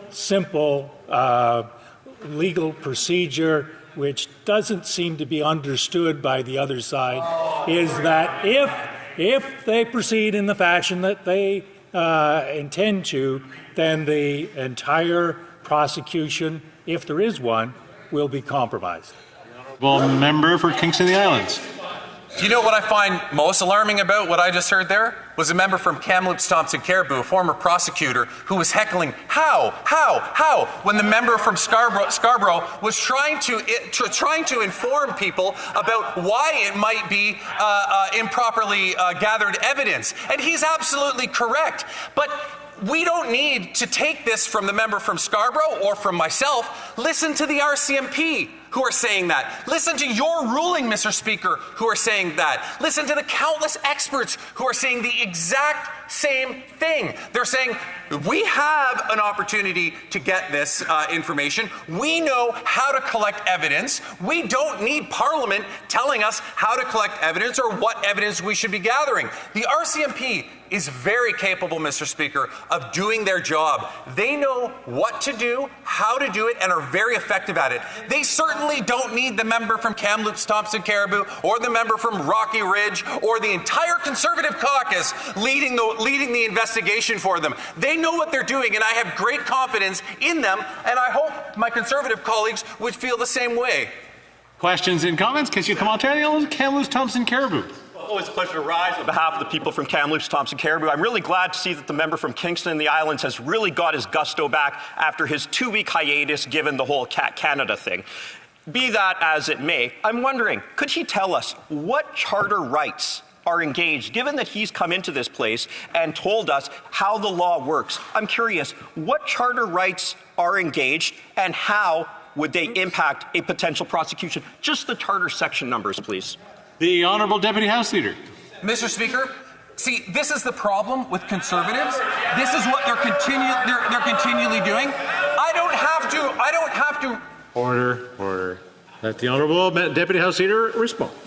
I don't have to cite specific charter references to be able to agree with you. Yeah, do I know the exact number? Of course not. But what I have been listening to, Mr. Speaker, is I've been listening to the RCMP. I've been listening to and reading your ruling. I've been listening to the experts who have very clearly said that. So I would, through you, Mr. Speaker, I apologize profusely to the member from Kamloops Thompson Caribou that I just don't believe him, and that I would rather take the word of the RCMP, and I would rather listen to the experts, and I would rather listen to you and the countless legal advice that you receive in making a ruling. Questions and comments? The Honourable for Pitt Meadows, Maple Ridge. Thank you, Mr. Speaker. And I wonder if the member for Kingston and the Islands, if you recognize he's just totally off the mark. And he's puffing and trying to blame the Conservatives, when really it's your ruling saying that the documents need to be produced. My question is this: are they planning on taking you, Mr. Speaker, to court as they did previously to the other speaker who ruled against them? Well, Deputy House Leader. It is your ruling. And what you said in your ruling, Mr. Speaker, was you said that this was unprecedented, but that you agreed that it should go to PROC and allow PROC to determine the best way to deal with it. That's what your ruling said. I love how the member cherry picks the sentences or half sentences that he wants to use in here today. But the reality is that for him to come in here and say that it's your ruling, we're just listening to you, Mr. Speaker, is completely ludicrous, because what they're actually doing is ignoring the majority of the direction that you've given in your ruling. Reprise de débat, continuing debate. The Honourable Member for Medicine Hat, Carson Warner. Thank you, Mr. Speaker, very much. I appreciate it. It's always an honour to rise in this place and speak on behalf of the constituents of Medicine Hat, Carson Warner. Unfortunately, rather than speaking about something fantastic that this government may be doing to better Canadians, we're here to discuss yet another scandal. Yes, you heard me right, Speaker, another Liberal scandal. More corruption regarding the gross misappropriation of taxpayer funds, with the typical Liberal response: cover it up. Nothing to see here. That's what we're doing. So I know with all the Liberal scandals that have been going on, it's hard to keep track of everything. So let me clarify. What I want to talk about today is the Auditor General's findings the Liberal insiders at Sustainable Development Technology Canada, referred to as SDTC, or as I would refer to it as the Green Slush Fund, gave nearly $400 million in tax dollars to their own companies with over 186 conflicts of interest, all at a time when Canadians cannot afford to eat, heat, or house themselves. SDTC was a federal foundation which was supposed to support small and medium-sized businesses in the clean tech sector by funding projects that work to develop technology that benefits the environment. Now, the Liberal-appointed board, the members of that board, violated conflict of interest laws in turning this Green Slush Fund into a Green Slush Fund for the Liberal elites. Now, on June the 10th, a Conservative motion was adopted by the House calling for all documents relating to the Green Slush Fund to be tabled within 30 days and eventually turned over to the RCMP. Now, thankfully, the motion was passed despite the Liberals voting against it, another desperate attempt to cover up. The Liberals responded to this motion on July 17th, August 21st, and September 16th, by tabling only portions and partial disclosures, owing either to redactions or the withholding of documents. In other instances, the House order was met with complete refusal by those departments. According to the Speaker's ruling, the law clerk reported back to the Speaker that the Liberals had not complied with the House order by a stipulated deadline of 30 days following the adoption of the motion. Now, in response to the Liberals' refusal to disclose the documents, the House Leader for our Conservative opposition raised the question of privilege, arguing that Parliament's powers to order the production of documents should be absolute, and the government cannot disregard this binding order. As parliamentarians, we have a right to ask for any documents to be produced which are necessary for us to fulfill our duties to Canadians. Therefore, on September the 26th, the Speaker ruled that the Liberals' failure to produce documents relating to the Green Slush Fund scandal constitutes a prima facie breach of privilege. As such, all debates are suspended until this matter is resolved. That was going on to 4 weeks ago. If parliamentarians do not have the rights and freedoms necessary to do their jobs, Parliament is paralyzed as it is now. But this government seems okay with wasting taxpayer money and government time. To quote a portion of the Speaker's ruling, and I quote, "The House has the undoubted right to order the production of any documents from any entity or individual it deems necessary to carry out its duties." And it goes on, "The House has clearly ordered the production of certain documents, and that order has not been fully complied with." End of quote. And yet another desperate attempt to obstruct the investigation. The Liberals have made the argument that since this motion calls for documents to be turned over to the RCMP, the motion would be inadmissible or out of order. The Speaker ruled that he did agree, and I quote, "It is indeed unusual and novel and unprecedented for the House to order documents not for its own purposes, but for a third party." End of quote. However, the Speaker also added, and I quote, "I believe the best way for this to be achieved would be to follow the usual course of a prima facie question of privilege." End quote. I would also argue, Mr. Speaker, that what is an unusual and unprecedented is for the RCMP to have to be investigating a government over and over again with so many conflicts and absolute corruption. That's also what's unprecedented. For a government that claims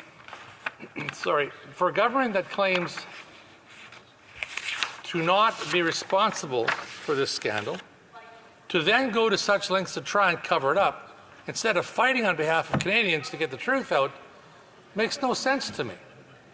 If the Liberals have nothing to do with this $400 million scandal, they should be as concerned as the rest of us about this gross corruption and theft of taxpayer money. You would think a responsible government would take the lead on holding those responsible to be accountable for their actions and not be forced into responding appropriately. Speaker, Liberal insiders have stolen $400 million from hardworking Canadian taxpayers, yet this Liberal government is doing everything in their power to prevent the House from gaining access to those documents. In response to our demands that they give Canadians the answers they deserve, the Liberals have flat out refused, obstructing a criminal investigation into this misappropriation of public funds. The Liberals claim this matter should be discussed in committee because they think nobody there will notice. However, I don't agree with that. The House has already passed the motion and the Speaker has made his ruling. This is the place. This House is the place for the matter to be resolved, not at committee. This brings us to the privilege of motion in front of us today. Parliamentary privilege is the individual and collective rights we as members of the House of Commons have, which allow us to effectively carry out our principal functions to legislate, deliberate, and hold the government to account. Parliamentary privilege dates back to the 17th century when the people of the House of Commons of the United Kingdom fought to protect their power from the King. In Canada, parliamentary privilege is part of our Constitution and is as essential for maintaining the power and authority of the House and allowing members of Parliament to represent their our constituents fully. It's called democracy. Voting or violating parliamentary privilege is no small thing, Mr. Speaker. This means that the government cannot govern and the House cannot fulfill its duties to the Canadians we represent. When parliamentary privilege is breached, our constitutionally guaranteed rights as parliamentarians are disregarded. We are left to wonder what could be so bad about these documents, contained in these documents, that the Liberals have resorted to breaking parliamentary privilege and obstructing a criminal investigation to keep them hidden. I think Canadians know why. They know that these documents contain evidence of significant corruption. So far, we know that the report showed $400 million in tax dollars were misappropriated and 186 incidents of conflicts of interest with the awarding of contracts. Further, for a fund dedicated to supporting the development of new sustainable technology, $59 million of this green slush fund went to 10 ineligible projects. To quote the Auditor General, these projects, and I quote, did not support the development or demonstration of a new technology or the projected environmental benefits were unreasonable, end of quote. Not only were funds misappropriated to Liberal insiders, they were given to projects that were not even relevant to the goals of the fund. Now, even more shocking, the Auditor General's report found that the Minister for Industry did not sufficiently monitor any contracts from Liberal insiders. Why is no one in the government doing anything to get to the bottom of this gross misuse of taxpayer money? What makes this all so much worse is that this $400 million slush fund and the scandal comes at a time when Canadians face an economic crisis. Canadians are feeling the financial impacts of this government's policies for the last 9 years. But not shockingly, Mr. Speaker, the Liberals don't seem to care. When I think of my riding of Medicine Hat, Cardston and Warner, it pains me to think of the hardworking Albertans who are struggling with the cost of living crisis under these tax and spend Liberals. You then add the carbon tax on top of it that this government has implemented, and it adds to my constituents' struggle to fill their gas tanks, heat their homes, their businesses and barns, dry their grain, buy groceries, and so much more. Imagine how much this $400 million would impact the lives of Canadians who are struggling to make ends meet under this economic burden. How many additional doctors or nurses or equipment to help Canadians access health care would this $400 million have? How about our school systems? What would $400 million invested in our communities impact the number of teachers, teachers' aides, and school programs for our children? The average Canadian family now spends more of its income on taxes than basic needs. and such as food, shelter, and clothing. Canadians also cannot afford housing. In 2024, the number of chronically homeless people had increased by 38% relative to 2018. 61% of young Canadians aged 18 to 34 are concerned about their ability to pay their mortgage or rent over the next 12 months. And 28% said they are considering moving to another country for greater affordability. It is shocking that during a time when Canadians are experiencing a once-in-a-generation cost of living crisis because of this out-of-touch government spending, Liberals dare to allow $400 million of taxpayer money to line the pockets of their friends and insiders. Talk about absolute being out of touch. But it doesn't stop there. The affordability crisis is affecting Canadians in every aspect of their lives. Food Banks Canada 2024 Poverty Report Card shows that almost 50% of Canadians feel financially worse off compared to last year, and 1 in 4 Canadians are experiencing food insecurity. Under this Liberal government, Food Banks Canada reported that food banks have seen a 50% increase in visits since 2021. It is shameful that while Canadians are struggling to meet their basic food and housing needs, the government's priority continues to be lining the pockets of Liberal elites. This $400 million Green Slush Fund scandal, along with all the other scandals, demonstrates that Liberals have no respect for the hardworking Canadians who dutifully pay their taxes every year. To the members present on the other side of the House, I ask, how do you respond to your constituents who are facing challenges in feeding their families or keeping their homes or ensuring their loved ones' safety? How would you explain to them that you and your party allowed that $400 million that they earned for the benefit of your friends instead of directing it to assist those in need? Can you look at them in the eye and assert that that $400 million was spent more wisely than on the constituents who earned it and are currently struggling? The members on the other side of this House have overlooked that we serve the Canadian public and that taxpayer funds do not belong to the government. These funds are the property of Canadians. It is unimaginable, unethical, and corrupt to use Canadian taxpayer dollars in this manner and then fail to acknowledge that it has been misappropriated. On top of that, the Liberals are actively trying to cover it up. They are obstructing a criminal investigation into this matter. To all members of this House, I want you to imagine what $400 million could do in your riding.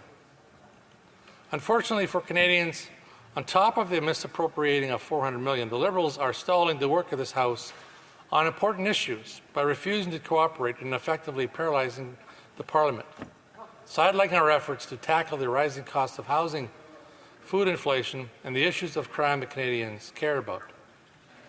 And speaking of crime, Mr. Speaker, in Alberta alone, the total number of violent criminal code violations is up 37%. Total violent firearms offenses are up 118%, and extortion is up 410%. Law enforcement, from coast to coast to coast, are crying for support as they feel firsthand the impacts of this government's soft on crime policies. Whenever I check the news, I'm appalled to see stories of individuals out on bail recommitting offenses, making our communities less safe, putting our law enforcement officers at risk. Just recently, speaking of the risk, the officer that was shot in broad daylight in the GTA by an offender who was charged with 41 offenses, yet he was released on bail hours previously after being taken into custody.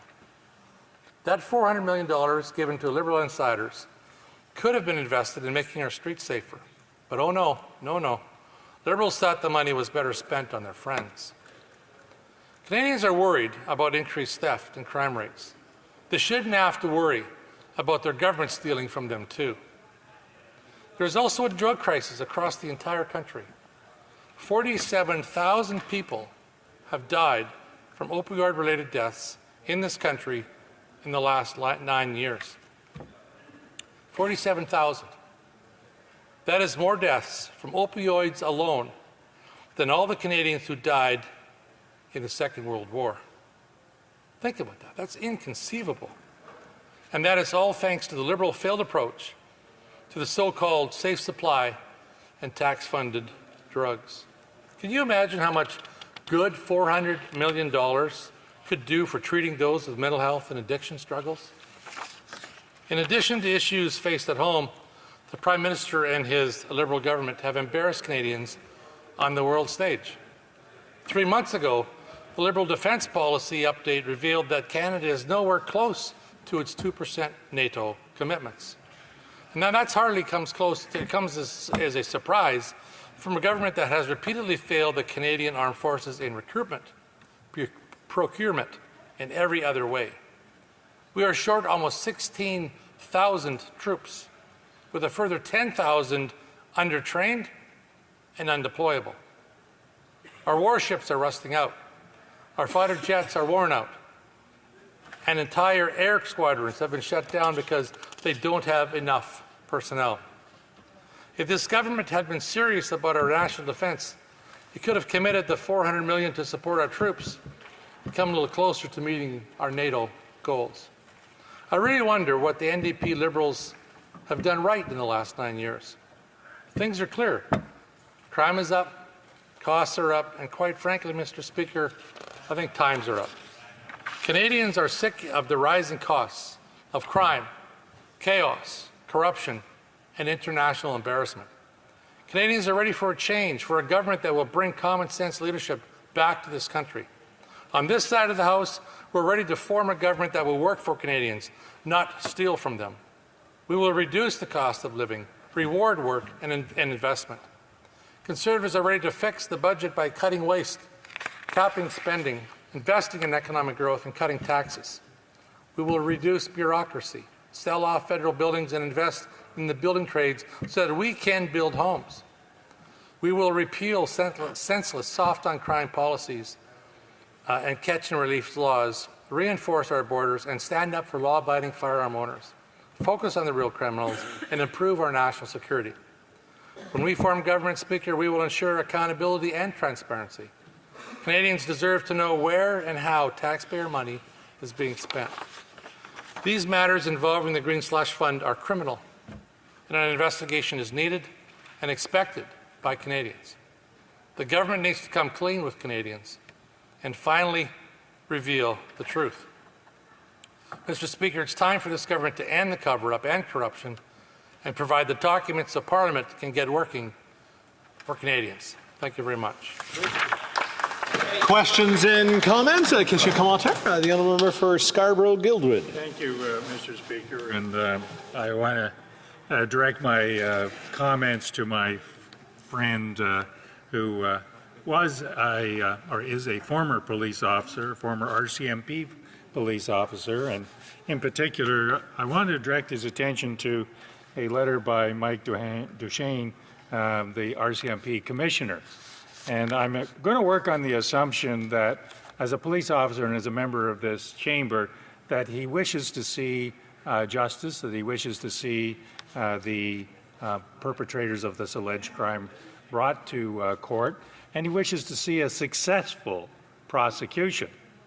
However, Commissioner Duchesne is indicating in his letter that to proceed in the manner in which the honourable member wishes to proceed, you actually taint the evidence and will effectively destroy whatever possibility there is of obtaining a prosecution. So he says, the RCMP has also reviewed the implications of the motion as potential criminal investigation. So before taking any investigative steps, the RCMP must comply with legal standards of investigation and prosecution.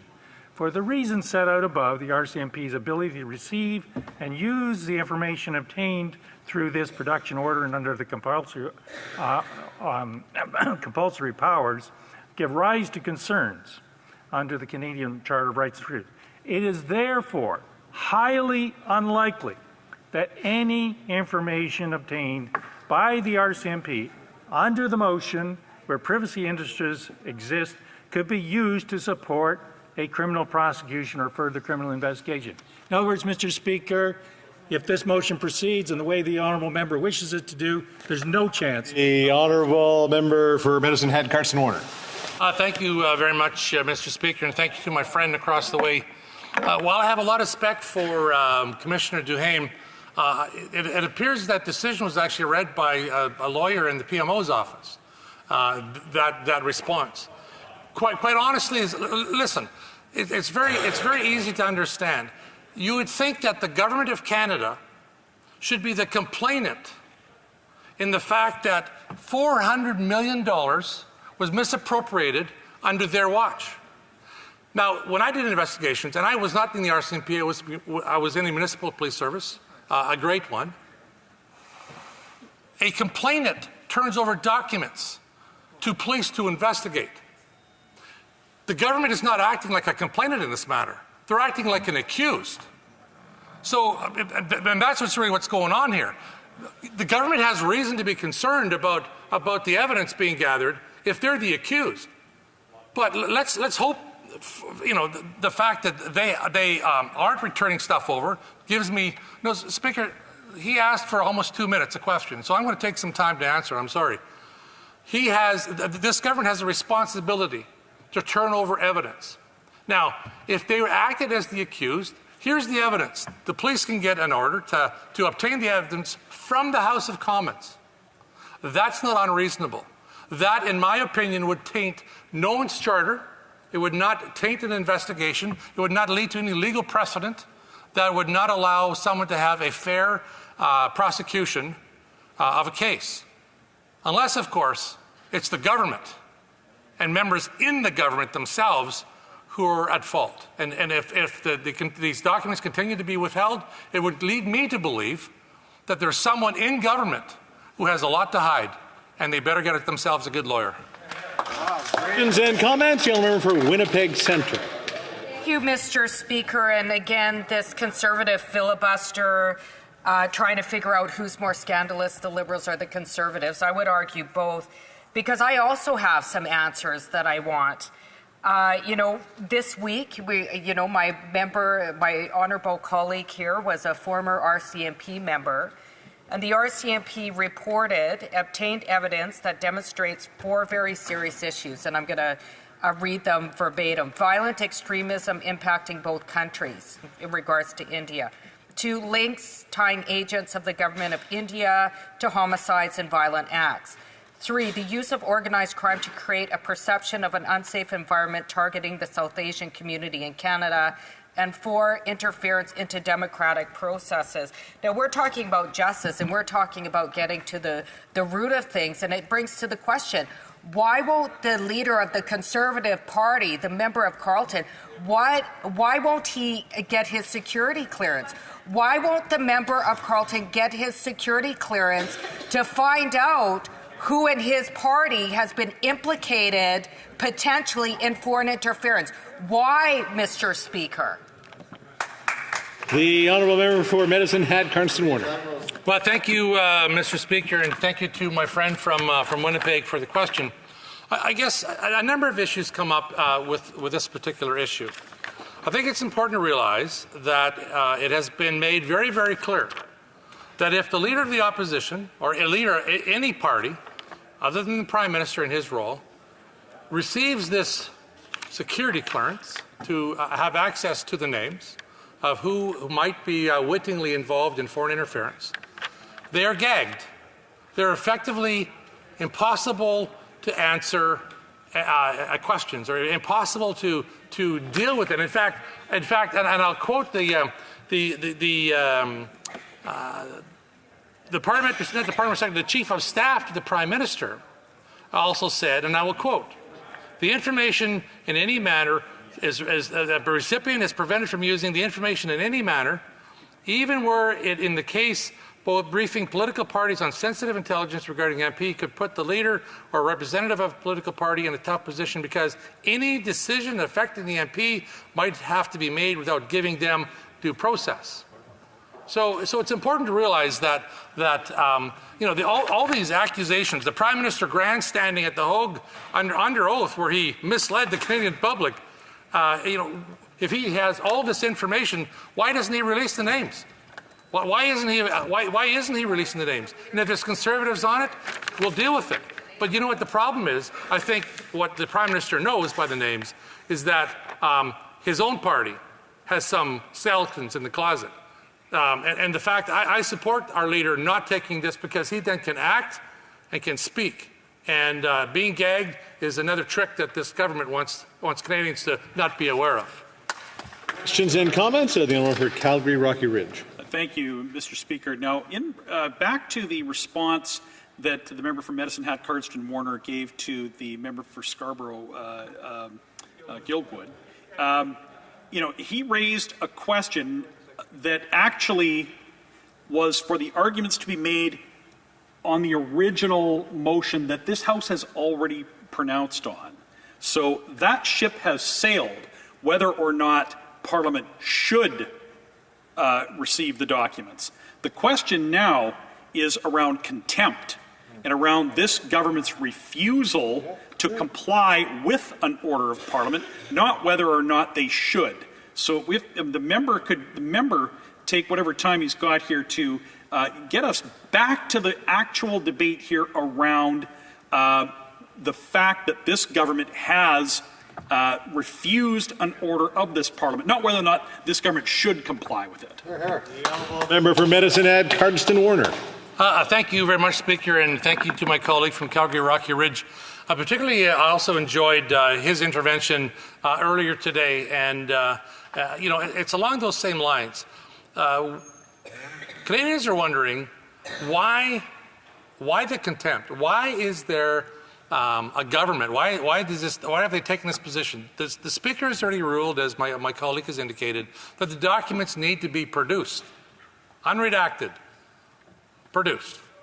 If they don't do that, what message is it being sent to the Canadian public? The contempt of this Parliament leads Canadians to believe that the Liberals are complicit in this wrongdoing, in this corruption, that they have something to hide, and they're not acting in a responsible manner to the Canadian taxpayer, which was something we've seen for the last 9 years in their spending.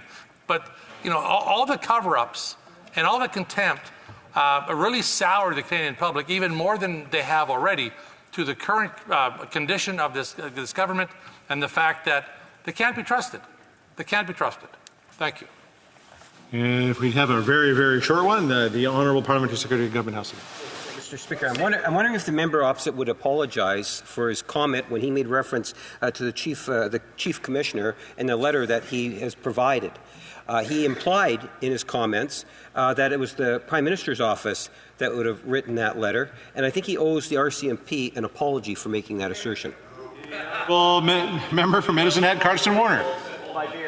No, I won't apologize. I said it would appear as if there's a party line to be held, and it appears as if the Commissioner, under the direction of the PMO's office, I'm sure, has something to say. I mean, there's no evidence to support what he said, because that's not what we're asking for. Thank you very much.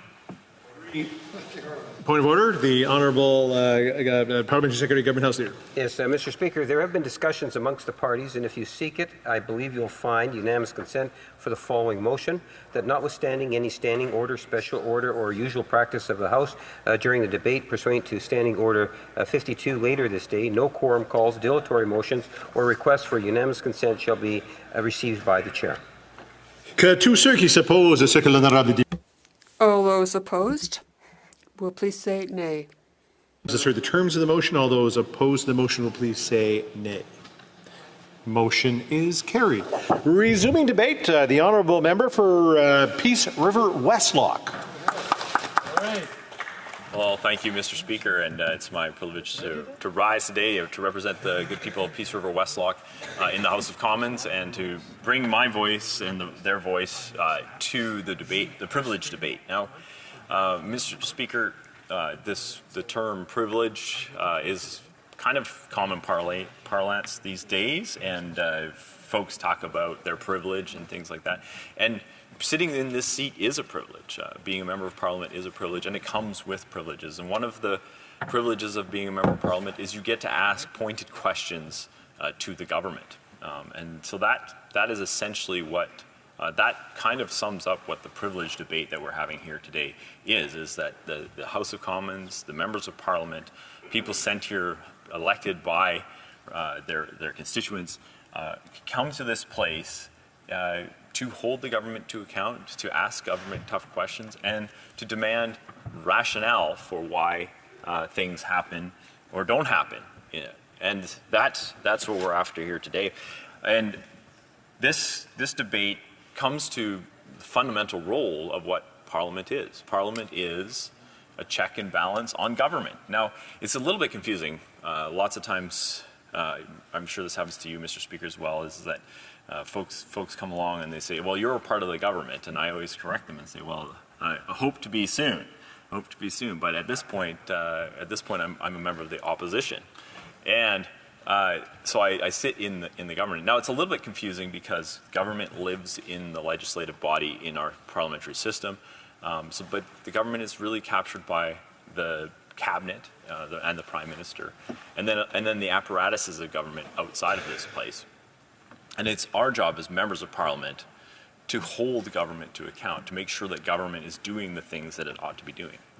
Now, being the government comes with great privileges, and one of those privileges is you get to hold the debit card of the nation. You know what the PIN is for the debit card of the nation, and that is essentially what we're after here today. The Liberal government, this Liberal government, seems to have written the PIN for the debit card of the nation on the backside of the card and then handed that card out all over the place with no real concern as to who gets access to that card and where that money is being spent. And that is what we're after. Now, in this place and in government, you run across acronyms of all sorts. And this word, or this acronym SDTC, comes up a lot in this debate. And so for those folks back home watching this, the SDTC is the Sustainable Development Technology Canada. And this is an organization that was tasked with providing money to organizations that are doing research in terms of sustainability. It has been redubbed now the Green Party, or the Green Slush Fund, because it seems to have been left unchecked by this particular government. Now, you may say, Mr. Speaker, you might say that, well, like this wasn't the government, this was an outside organization, a board set up by the government. But we would point to the fact that most of these people that are appointed to this board and were making these decisions have strong Liberal ties.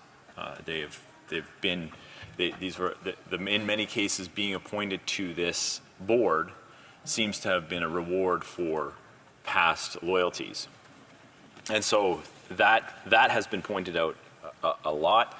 The other thing that's very interesting, if you were trying to make the case saying that, well, this is outside of the government didn't necessarily know about it, is that the deputy minister who reports directly back to the minister is the person right next to the minister, the deputy minister, the name kind of says it all, attended these meetings and would have taken notes, and his opinion or her opinion would have been taken into consideration around these things, and they represent the minister there. And so the deputy minister would have reported back to the minister what took place at these meetings, and would also be there to advise this board as to kind of the directions of the minister. Now, the minister can say, well, we took a hands-off approach. Well, that's fine, but that they still did know what was going on. I want to thank the member from South Shore St. Margaret's, my colleague, who's done incredible work on this, bringing this to light. It should be recognized that the challenge that he has, to some degree, is to bring this scandal to light in light of all the other scandals has been a challenge. I commend him for his work on this, because it seems like every other week there's another major Liberal scandal breaking, and people have become tired of the scandals that have rocked this government. We don't need to go too far to remember the SNC-Lavalin scandal, of which an Indigenous woman lost her cabinet position over and is no longer a member of Parliament because of that, where the government was trying to manipulate the justice system. We don't have to look too far to the We Charity scandal, where the government tried to give away the credit card again, or the debit card with the PIN written on the back for $1 billion.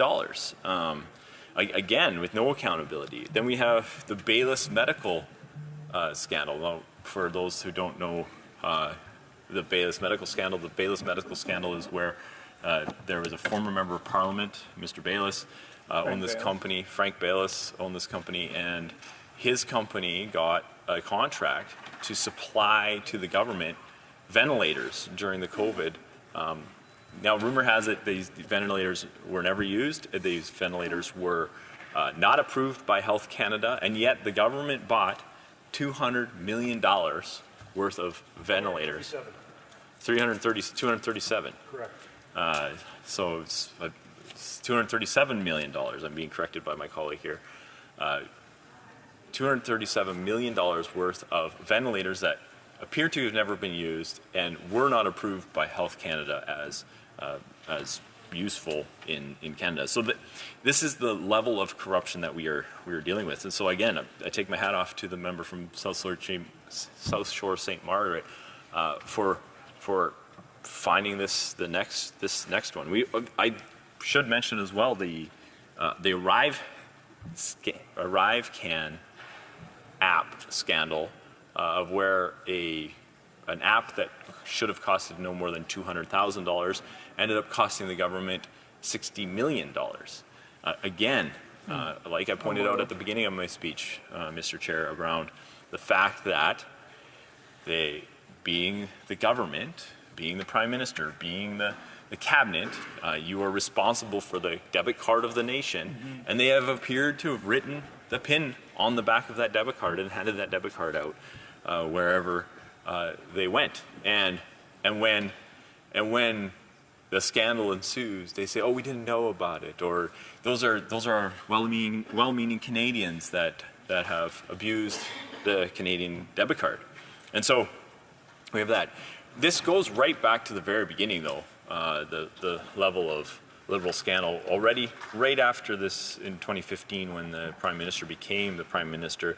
You might recall his notorious Aga Khan trip, where he was found in violations of the ethics code and fined. First Prime Minister, I think. Yeah, and so we have a never-ending layer upon layer of Liberal scandals. Now, this one is most closely related to, I think, Mr. Speaker, to the Winnipeg Labs scandal. Now, this scandal is very hard to explain to people because we just don't know. We just don't know. We know that there's something there, but what happened, Mr. Speaker, is that this Parliament, members of Parliament, voted and demanded that the government release documents related to suspicious activities, the arrest of individuals that worked at the lab, a number of trips that were made back and forth from that lab to China, folks that had, or Chinese nationals that had gotten access to the virology lab in Winnipeg. And we know that something seems fishy there. And so we demanded, this place, the House of Commons, demanded documents to get to the bottom of what was going on with that. Did we get the documents? We did not get the documents, Mr. Speaker. In fact, the Prime Minister sued the Speaker of this place. Unprecedented in Canadian history, where the Prime Minister sues the Speaker of the House of Commons to prevent those documents from being released. And as that as that carried on, then we seen the Prime Minister call an election to prevent those documents from becoming open. Now, we are in a similar situation. The House of Commons has demanded documents. This demanded documents be handed over to the RCMP. We're not asking for the documents ourselves. We're saying take these documents, hand them over to the RCMP. Mr. Speaker, this is much the same as if in your own business you discovered that one of your employees was embezzling and your accounting department started to put the pieces together and they said, hey, we have a body of evidence here that we think so-and-so is embezzling. You might confront that individual, but you would also most likely call the police. The first thing you would do is you would call the police and you'd say, hey, we suspect that there is a crime that has taken place here. And you would then hand over all of the documentation to prove the case. Now, you would expect the RCMP or the police of jurisdiction to do their own investigation. That is an important part of police individuality. They don't just take accusations on their face. They do their own investigation. True. And that's what we're saying here as well, is that something stinks to high heaven. We can see what's going on here. We can see how folks have abused the national debit card when they were entrusted with the PIN number, and we are saying that this is illegal. This is the height of crime. Now, the Liberals have pointed out that while there's been ethics committee or ethics commissioner reports around this, there's been lobbying commissioner reports around this, and there's been the Auditor General has had a report. This is great, Mr. Speaker, but all of those people are not judging the criminal element of this particular thing. So we want the RCMP, we suspect there to be a crime, and we want the RCMP to do an investigation, and we want the RCMP to have the documents that they need that we are entitled to ask for. We feel that the RCMP should have those documents in order to be able to build the case that we want them to build. This is entirely within the purview of the Canadian Parliament. It's entirely one of the privileges of members of Parliament's ability is to ask for these documents.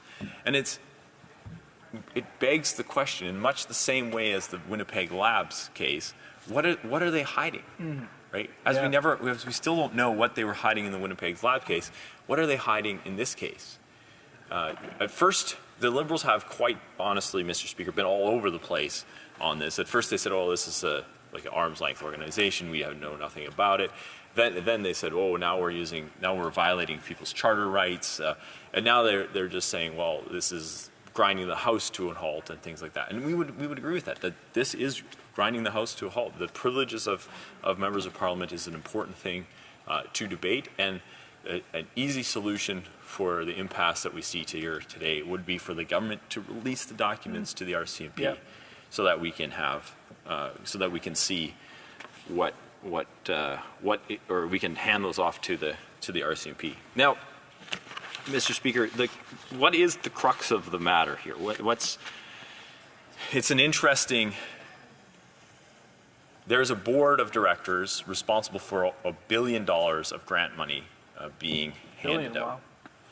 And we see that these board members have appeared to make proposals to this board for their companies that they were associated with to get the grant money. And the Auditor General said that in 10 of these cases, there was no grounds whatsoever for these companies to get the money. And in 180 other cases, the Auditor General said there was a conflict of interest in these companies getting the money. Now, what has appeared to have happened as we've studied the minutes of these meetings is that folks that were affiliated with particular companies would make a pitch that their company, the company that they were affiliated with, should get some money from this fund. And then they would, in most cases, they would recuse themselves from the decision. So they would leave the room, the decision would be made, yes, we should give that company some money. And then they'd come back, and then it would be the next person's turn. And they would propose that their company would get some money. And they'd say, well, due to conflict of interest, we won't vote on it. But, Mr. Speaker, the point of putting a board in place is to ensure that you have accountability and oversight. And if that board is colluding with itself to hand money to each other, and the quid pro quo is we vote for your company to get money with the understanding that you'll vote for our company to get money, that's what's happened. And we see over 300 and I'll probably get corrected on this, 390, 330, somewhere in there, $1 million, a lot of money, a lot of taxpayer money was voted on by a board to be given to their own companies. Boards are generally there to be given oversight. Now I go back to the beginning again, Mr. Speaker. This board seems to have been appointed to reward loyalty to the Liberal Party. And so if that's not enough of a connection to the Liberal Party, I don't know what is. But then you have ministerial oversight. You have the deputy minister in those meetings ensuring that that things are going along as the minister would like them to, and also be reported back to the minister. And so this goes right back to the Liberal corruption that we see over and over again with all of the other scandals that we've seen along the way. Now, there's another element to this scandal as well that hasn't been quite as highlighted as it maybe should have been, and that is around several of these folks that were on this board. Not only did they secure funds for organizations that they were affiliated with, they in many cases own shares in those companies. And we have one case where one of the board members had, because the company that he's affiliated with secured funds from the SDTC board, had a dramatic growth in their stock price. And he admitted at committee that that had been a 1,000-fold increase in value for him. So not only did he secure taxpayer funds for a company that he was affiliated with, he personally became extremely wealthy off of that because he owned stock in that particular company that increased 1,000-fold. And so if the conflicts of interest, the corruption and the abuse of the taxpayer debit card knows no limits with these Liberals. And when we see the amount of waste, the lack of concern around financial controls, it is no wonder that this country is suffering under a inflation crisis. We see, Mr. Speaker, that food prices are up dramatically, the cost of gas is up dramatically, the cost of housing is up dramatically, and we are calling for the government to axe the tax. We want to ensure that we can, because when the government taxes the farmer that grows the food, taxes the truck driver who buys the food, Canadians cannot afford food.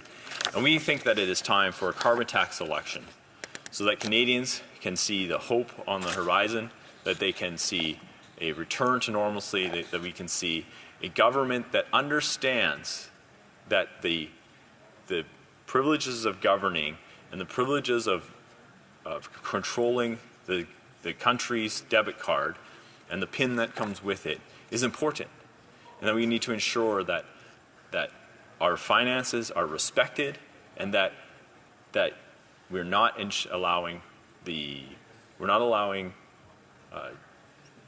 entities to enrich themselves off the taxpayer dollar for no benefit to the public good. And so, Mr. Speaker, I look forward to the carbon tax election. I know that it will be coming soon. I know that all of my colleagues we have been hearing from constituents for over the last week. Those that are struggling under the carbon tax, those that are struggling in food lines, those that are struggling at going to the food bank and things like that, and they are calling for an election, and they hope that can happen sooner rather than later. And I am certain that we will see a reduction in after the election. We will axe the tax. Thank you, Mr. Speaker. Questions and comments? Question Kamal Tar, the Honourable Parliamentary Secretary of Government Houses. Yes, thank you, Mr. Speaker. As the opposition Conservatives continue to want to play the game at the great cost to Canadians, but no doubt to the benefit, I suspect, of the Conservative Party, but at great cost to the Canadians. My question is related to the issue of a previous member standing in his place, clearly indicating that calling into question the letter that was written by the RCMP commissioner. This is the far right of the Conservative Party coming out. And they are talking about how the RCMP now are discredited on this as part of this game that they're playing. This all goes to the leadership of the Conservative Party. And the question I have for the member is, in this ongoing game that the Conservatives are playing, can he explain to Canadians why it is that they'll discredit the RCMP? The leader of the Conservative Party feels no obligation to get a security clearance so that he can actually find out what's happening in foreign affairs, as opposed to discrediting the RCMP. The honourable member for Peace River Westlock. Well, thank you, Mr. Speaker. I know that after the carbon tax election, the leader of the Conservative Party will get his security clearance as he will be the Prime Minister of the country. And at that point, we will be able to look into many of these things that have gone on. I imagine that the shredding has already begun, but I know that when Conservatives are in power, we will bring accountability to the Department of Finance and look forward to ensuring that accountability and the rooting out of corruption is something that Conservatives will take very seriously. I know that the Liberals love to decry the destruction of institutions or the lack of trust in institutions in this country. Well, they have caused the very destruction of the institutions by using them for their political ends. We have to look no further than when the horrific tragedy in Nova Scotia happened and the Prime Minister was pressuring the Commissioner of the RCMP to release the models of firearms that were used in that in order for him to get a political win. We have evidence that the Prime Minister is not above pressuring the RCMP, and I hope that they have come to their senses on this, but I doubt it. Thank you, Mr. Speaker. Then comments, the honourable member for Victoria. Thank you, Mr. Speaker. And the member said that the leader of the Conservative Party will get his security clearance when he becomes Prime Minister. There is foreign interference happening right now. Exactly. His party members may be implicated, but he refuses to get his security clearance now to protect the integrity of his party, to protect our democracy. Richard Fadden went on publicly, the former director of CSIS, and said, the leader of the opposition will not be gagged. And even if he was concerned about that, he could ask for just specific briefings on his party. Yeah. Why won't the leader of the opposition get his security clearance? Good question. The honourable member for Peace River Westlock. Well, thank you, Mr. Speaker. And this debate that we're having today is about the production of documents that the government has failed to produce. We look forward to we have called for the release of the names that the member is concerned about. I don't know why the NDP member is continuing to prop up this government and defend this government and use the same talking points of this government. I thought that the supply and confidence agreement was over. It appears that it is not. Thank you, Mr. Speaker. Then comment, the honourable member for Toronto St. Paul's. Thank you, Mr. Speaker. I'm still trying to understand how much $400 million really is and what it represents. And I think Canadians at home would also like something more relatable so they can put this into context. What could that money actually buy? Well, I can tell you, it can buy 80 million cheeseburger Happy Meals. That's about 2 for every Canadian. 161 million double doubles. That's a week's worth for every adult Canadian. Or for the good people of Toronto St. Paul's, that's 170,000 months of rent, or about 5 months for every renter of St. Paul's. So my question, Mr. Speaker, is if this government used taxpayer funds, taxpayer money, to give away the equivalent of 80 million cheeseburgers, how can we trust them with any of our funds? The honourable member of Peace River Westlock. Well, thank you, Mr. Speaker. And I want to congratulate the member from Toronto St. Paul for his recent election. I know that the people of Toronto St. Paul are well represented in him, and he has been hit the ground running and has been doing yeoman's work here in this place, and I want to congratulate him for sure.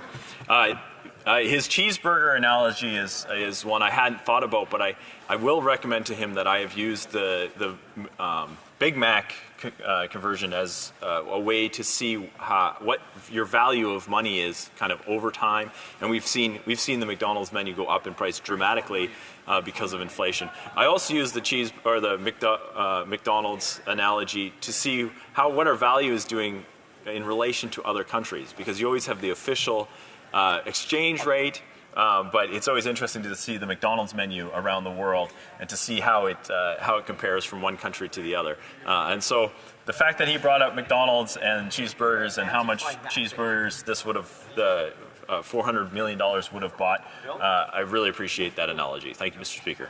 In comments, the honourable member for Kamloops Thompson Caribou. Rousing applause. Oh, the member for Winnipeg isn't clapping. I feel so hurt. Mr. Speaker, it's always a pleasure to rise. Oh, now he's clapping. Thank you very much. It's always a pleasure to rise on behalf of the people from Kamloops Thompson Caribou. And we've been actually hearing a lot from the NDP, and I value the contributions of everybody in this House. And one thing that they haven't addressed is many of them served under Thomas Mulcair. Now, Tom Mulcair has said that he would not take this. The honourable member for Shefford. Mr. Speaker, I was standing up for a future question. I'm sorry. The honourable member for Kamloops Thompson Caribou. I'll just start that again now, Mr. Speaker. A number of the members of the NDP previously served under Tom Mulcair. Tom Mulcair has come out in many occasions and said, I would absolutely not do what the Liberals are asking the member from Carleton, the leader of His Majesty's Loyal Opposition. I would in no way do what they are asking him to do. And in fact, Mr. Mulcair would in no way do what the NDP members are right now asking for the member from Carleton, the leader of His Majesty's Loyal Opposition, to do. How do we reconcile that someone from the NDP is saying, don't take the bait, prosecute this government, name them, and let's get on with it. We should not have people in our midst who are wittingly helping foreign states. Thank you. Honourable member for Peace River Westlock. Thank you, Mr. Speaker. And I couldn't agree more with my colleague who always sums these things up immensely. It is concerning to me continually, the NDP continuously seem to be propping up the Liberal Party, and not only in terms of policy initiatives, but particularly around this corruption issue. It is fascinating to me that the NDP would continue to prop up this flailing government. Questions and comments? The honourable member for Shefford. Thank you, Mr. Speaker. I've been holding back for a while, but now I just can't resist. I have to ask a question, because south of the border, there's a candidate for president who did an ad where he was working at McDonald's. My colleagues here are talking about cheeseburgers and that restaurant chain. Mr. Speaker, are we forced to copy and mimic what the Americans are doing? It seems like the Conservatives are just trying to mimic the campaign in the U.S. It's a bit surreal. So, Mr. Speaker, could we just not be a little bit more serious about all this? Well, thank you, Mr. Speaker. And I'm just having to check the Google machine to see which presidential candidate was at McDonald's. I wasn't aware of this, so I guess I'm pleasantly surprised, and I'm happy to continue to use McDonald's references in the House of Commons, and look forward to some more spirited debate with the honourable member. Thank you, Mr. Speaker. Reprise du débat, continuing debate. The honourable member for Niagara West. Thank you very much, Mr. Speaker. And I just want to thank the residents for Niagara West. Every time I get a chance to speak in the House, I never want to forget the fact that all of us that are here are elected because of the members in our riding. And so I never want to take that for granted. And I just want to thank them for the opportunity I have to serve them to the best of my ability. And so I just want to say thanks again to the residents of Niagara West. So, my question and my thought process around here really is, what's going on with the Liberal Party, and are they competent managers? And we're talking about a question of privilege right now. But my biggest concern in this next election is who is the most competent to run this country. And I can assure you, the least competent government in the history of this country is this present Liberal government under their current leader, who loves his photo ops, loves making promises that he has no intention of delivering on whatsoever. 2 billion trees. Great one, guys. Great one. How many trees have we actually planted? Well, we can't get that information because these guys aren't very transparent. Oh, another promise, 2015, to be the most transparent government. Remember wow, we missed that one pretty quick. That one fell off the bandwagon almost right away. So, when I look and listen at what these guys are talking about, one of the challenges, Mr. Speaker, I don't believe a word that's coming out of their mouth. These guys are not competent. These guys are not great managers. At the end of the day, these guys will say anything to get elected, and for the most part have a lack of follow-through and are not prepared to actually do the hard work or get things done. And so I just want to work through a couple of things as we talk about that. And I had my colleague from Provencher talk about a few things that I was going to add, and to, I guess, the member from Kingston, the Islands, who said we had, people in the basement writing speeches. I can assure him that's not the case. And there's certainly not PMO talking points. I'll give him that as well. But, there's so many scandals. When the men of Provencher started talking about that, I thought, oh my goodness, I forgot about all those scandals. There's just so many to remember. And so I had wrote down and a number of them myself that I just wanted to reach out and talk about. And, we're talking about transparency here. We're talking about trying to get information. When we request information and it comes back and it's all redacted, and for those of you out there that may not have been listening to the debate, redacted is that big black Sharpie, right? That big black magic marker that goes over all the answers. It gives you probably less information from the magic marker and from what you requested than the actual information that you were trying to get. And so when I look at what has gone on here, it would seem like this is not the first time that this government has offered up or not offered up a number of things. I remember Provencher talked about the Winnipeg Labs, and I think that's something that troubles me greatly when we look at what's going on there. When we asked for documentation, and we absolutely got stonewalled to the point where we actually brought someone to the bar, actually not a member of Parliament, something that hadn't been done over a century, and still refused to give us that information. And then we found out these scientists were working for the Communist Party of China. Mm-hmm. Give me a break, in terms of being able to vet people. And I'm sure that was never happened before. This government's always good at vetting people as far as exactly. So, when I look at that and I feel like, at the end of the day, not only were they not vetted, but they were actually taking information out of the lab and sending it back to China. You're probably sending it via Canada Post, as a matter of fact. Trying to make sure it gets there. I mean, this is unbelievable. And so if you start looking at some of the other things that they've gone on, they talk about, we hear all the time, the fact that, we're looking at things are going on, and you guys are the party of big business and that. I do remember not so long ago, $12 million that this government actually gave to Loblaws. Think about this, Loblaws, of all people. They gave $12 million to Loblaws for freezers, and not long after, Loblaws got charged in a $500 million bread fixing.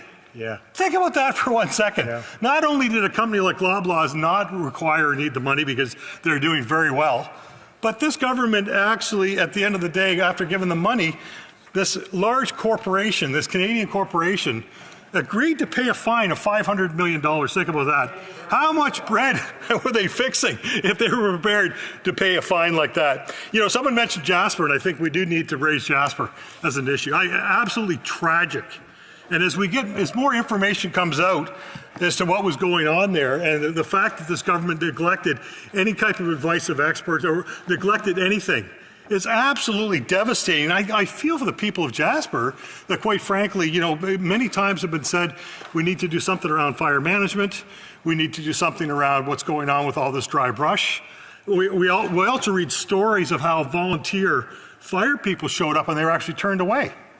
And I got to think to myself, is this a government that you actually want to trust in order, as they lead, as they continue to lead? Is 9 years not enough for these guys in terms of moving forward?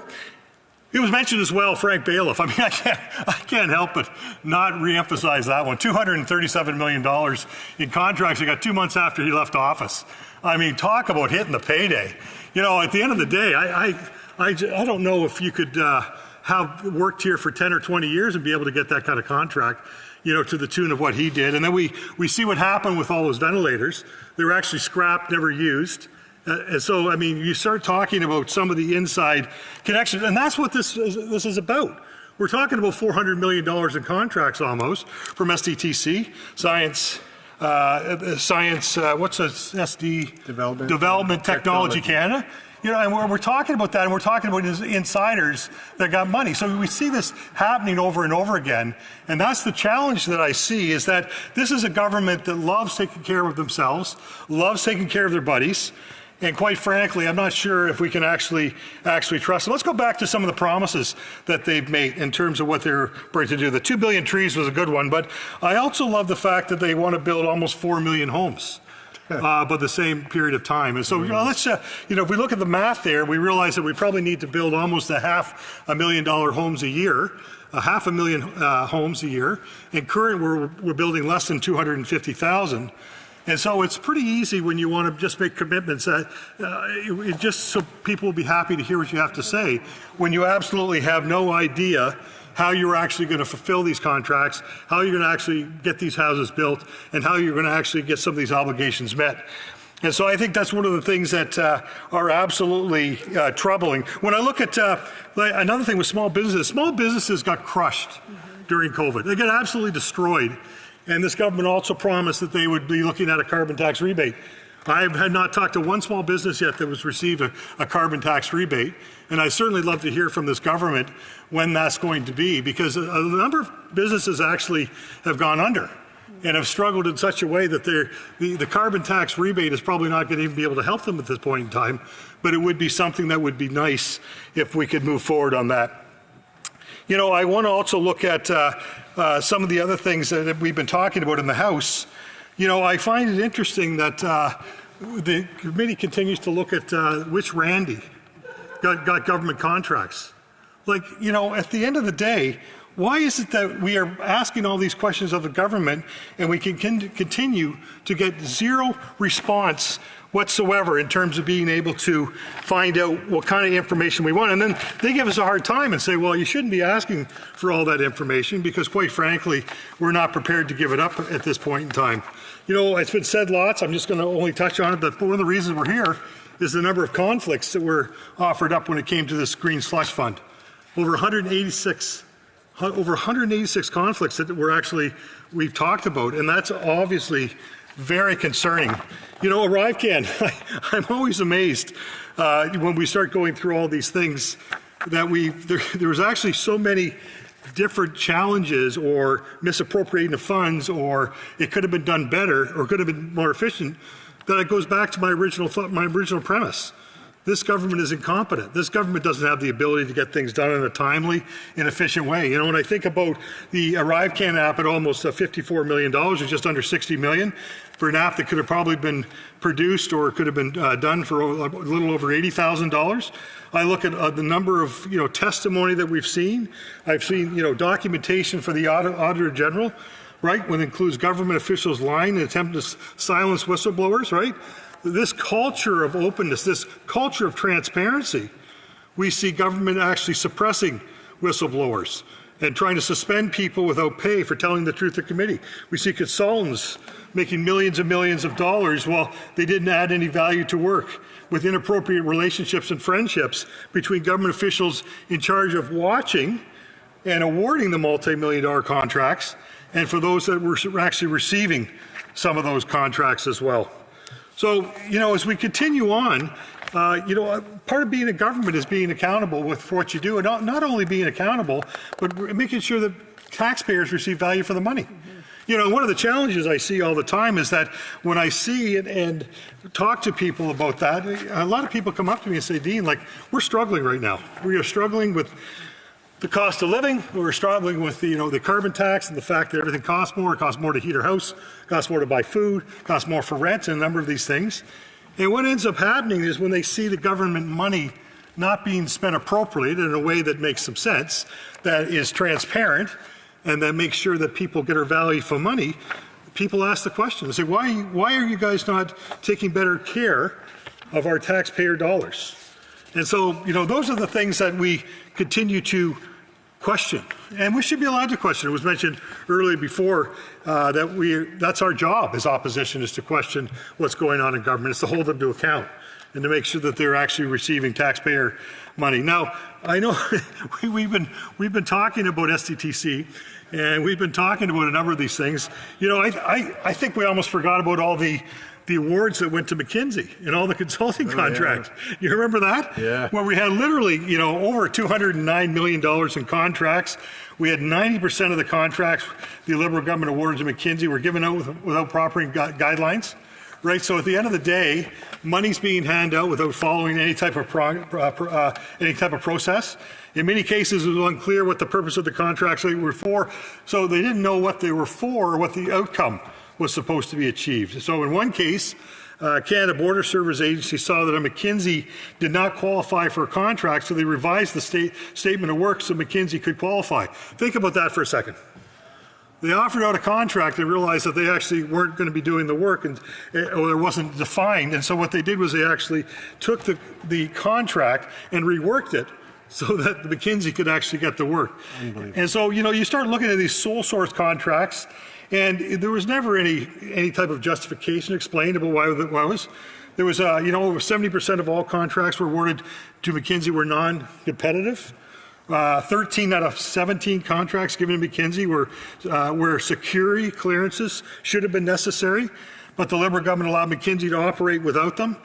So it's not a surprise that the Prime Minister gave McKinsey hundreds of millions of dollars, because at that time we know McKinsey was led by Dominic Barton, who was a close friend of the Prime Minister and the Finance Minister. So there's no surprise right there. Once again, we talk about Liberally connected friends getting money and getting contracts as a result of that. So we know that Dominic Barton was a key figure in the Liberals Advisory Council on Economic Growth in their Indo-Pacific Advisory Committee, and it was Barton's idea to create the failed scandal-plagued Canadian Infrastructure Bank, and it was Barton and McKinsey who had to pay nearly $600 million in damages to help create the opioid crisis, right, through that. So if we look at a number of these things, we realize that when it comes to competence or the ability to get things done, there needs to be accountability. And that's why we as the opposition are here asking questions. That is why we are here, demanding that we get a chance to see these documents, that we get a chance to see these documents unredacted,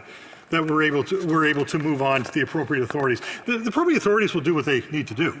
We're absolutely not saying or indicating what that should happen. What we're saying, though, is that in order for the government, for the RCMP to do their work, what needs to happen is that they need to be able to see that stuff. And so when we ask for a number of these things and we end up with not receiving anything at all, that's why we're here. That's why we're here talking. That's why we're here discussing. That's why we're here debating. And this could all be over right away. Provide the documentation, and we will be on to something else. And so I think that's that's obviously an issue. And part of the other challenge we've had is that we realize that through this contracting system, the RCMP revealed earlier this year that they had charged a scamster who received $250,000 through the Prime Minister's broken contracting system, that a Liberal NDP coalition blocked questions to the officials responsible for the government.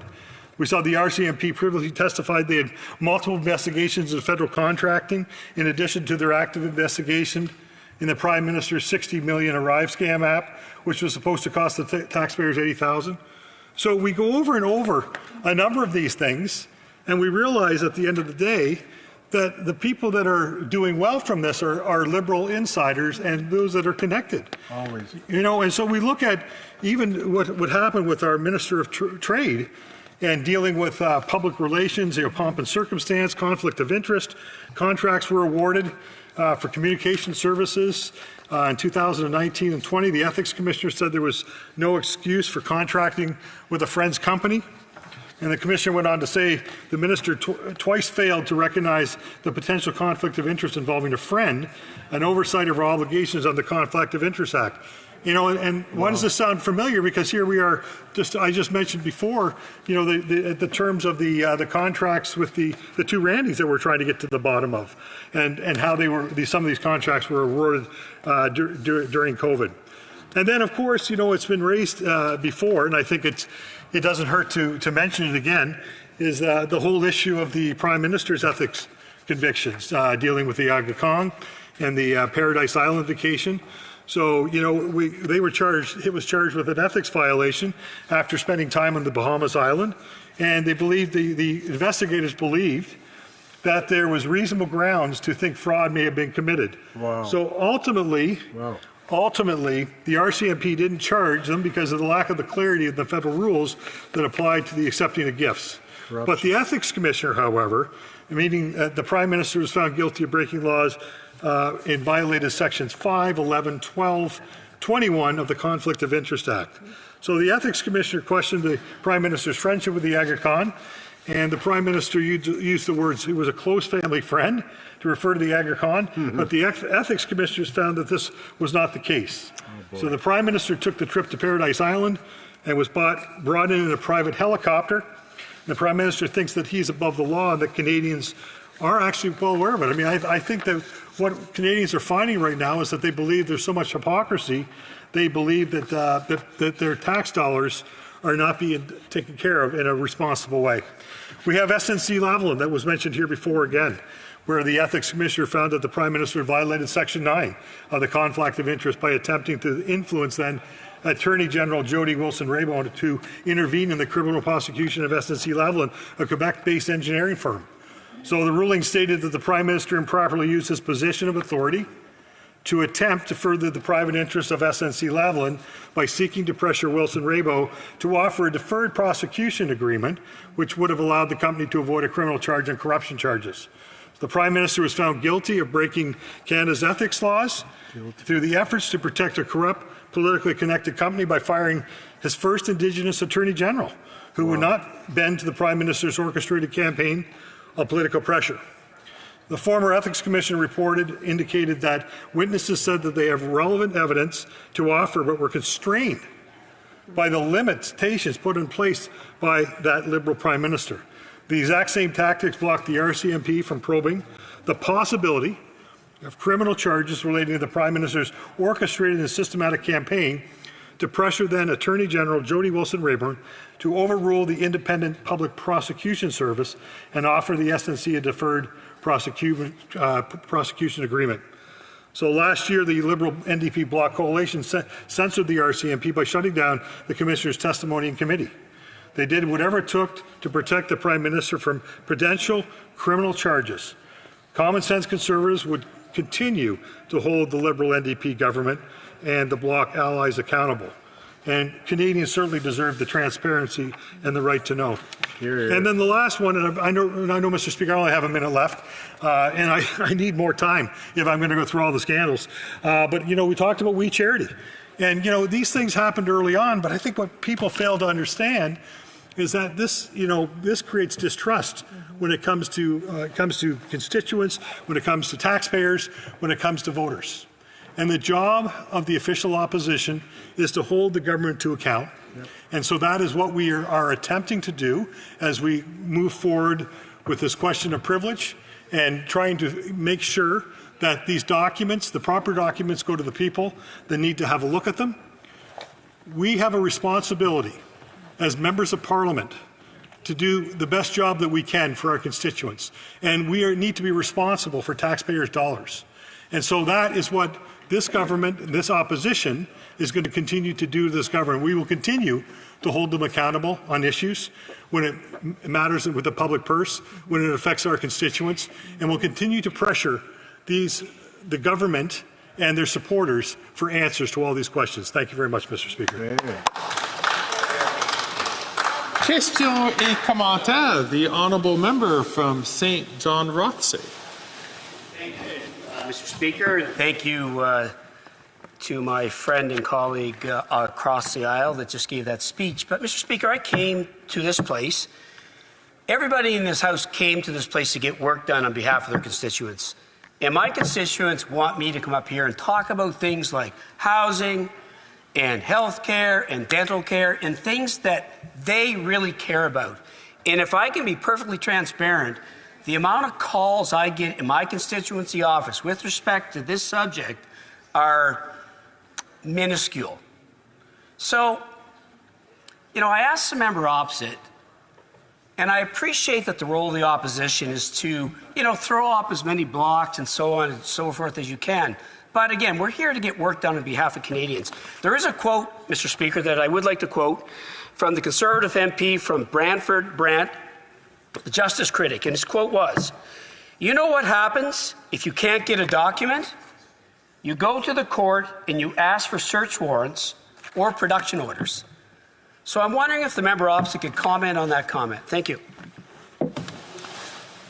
The honourable member from Niagara West. Thank you very much, Mr. Speaker, and to my colleague, thank you for the question. I would agree with the member. We do come here to debate what's going on in the country, the laws of the land, how we can make things better for our constituents. And I think that's one of the issues around here, why we need to continue to dig. There's an affordability crisis. There's a cost of living crisis. People are having a hard time paying their rent. People are having a hard time, basically surviving. We see the proliferation of tent cities showing up. There are addiction issues. There are mental health issues. And so when constituents see misuse of public funds, when the constituents see that friends of the government of the day, in this case the Liberal Party, getting rich because of the misappropriation of funds, because of maybe looking at favoring certain companies that they are close to, that is when we need to come here and do our job and hold the government to account. Questions and comments? The honourable member from Edmonton Griesbach.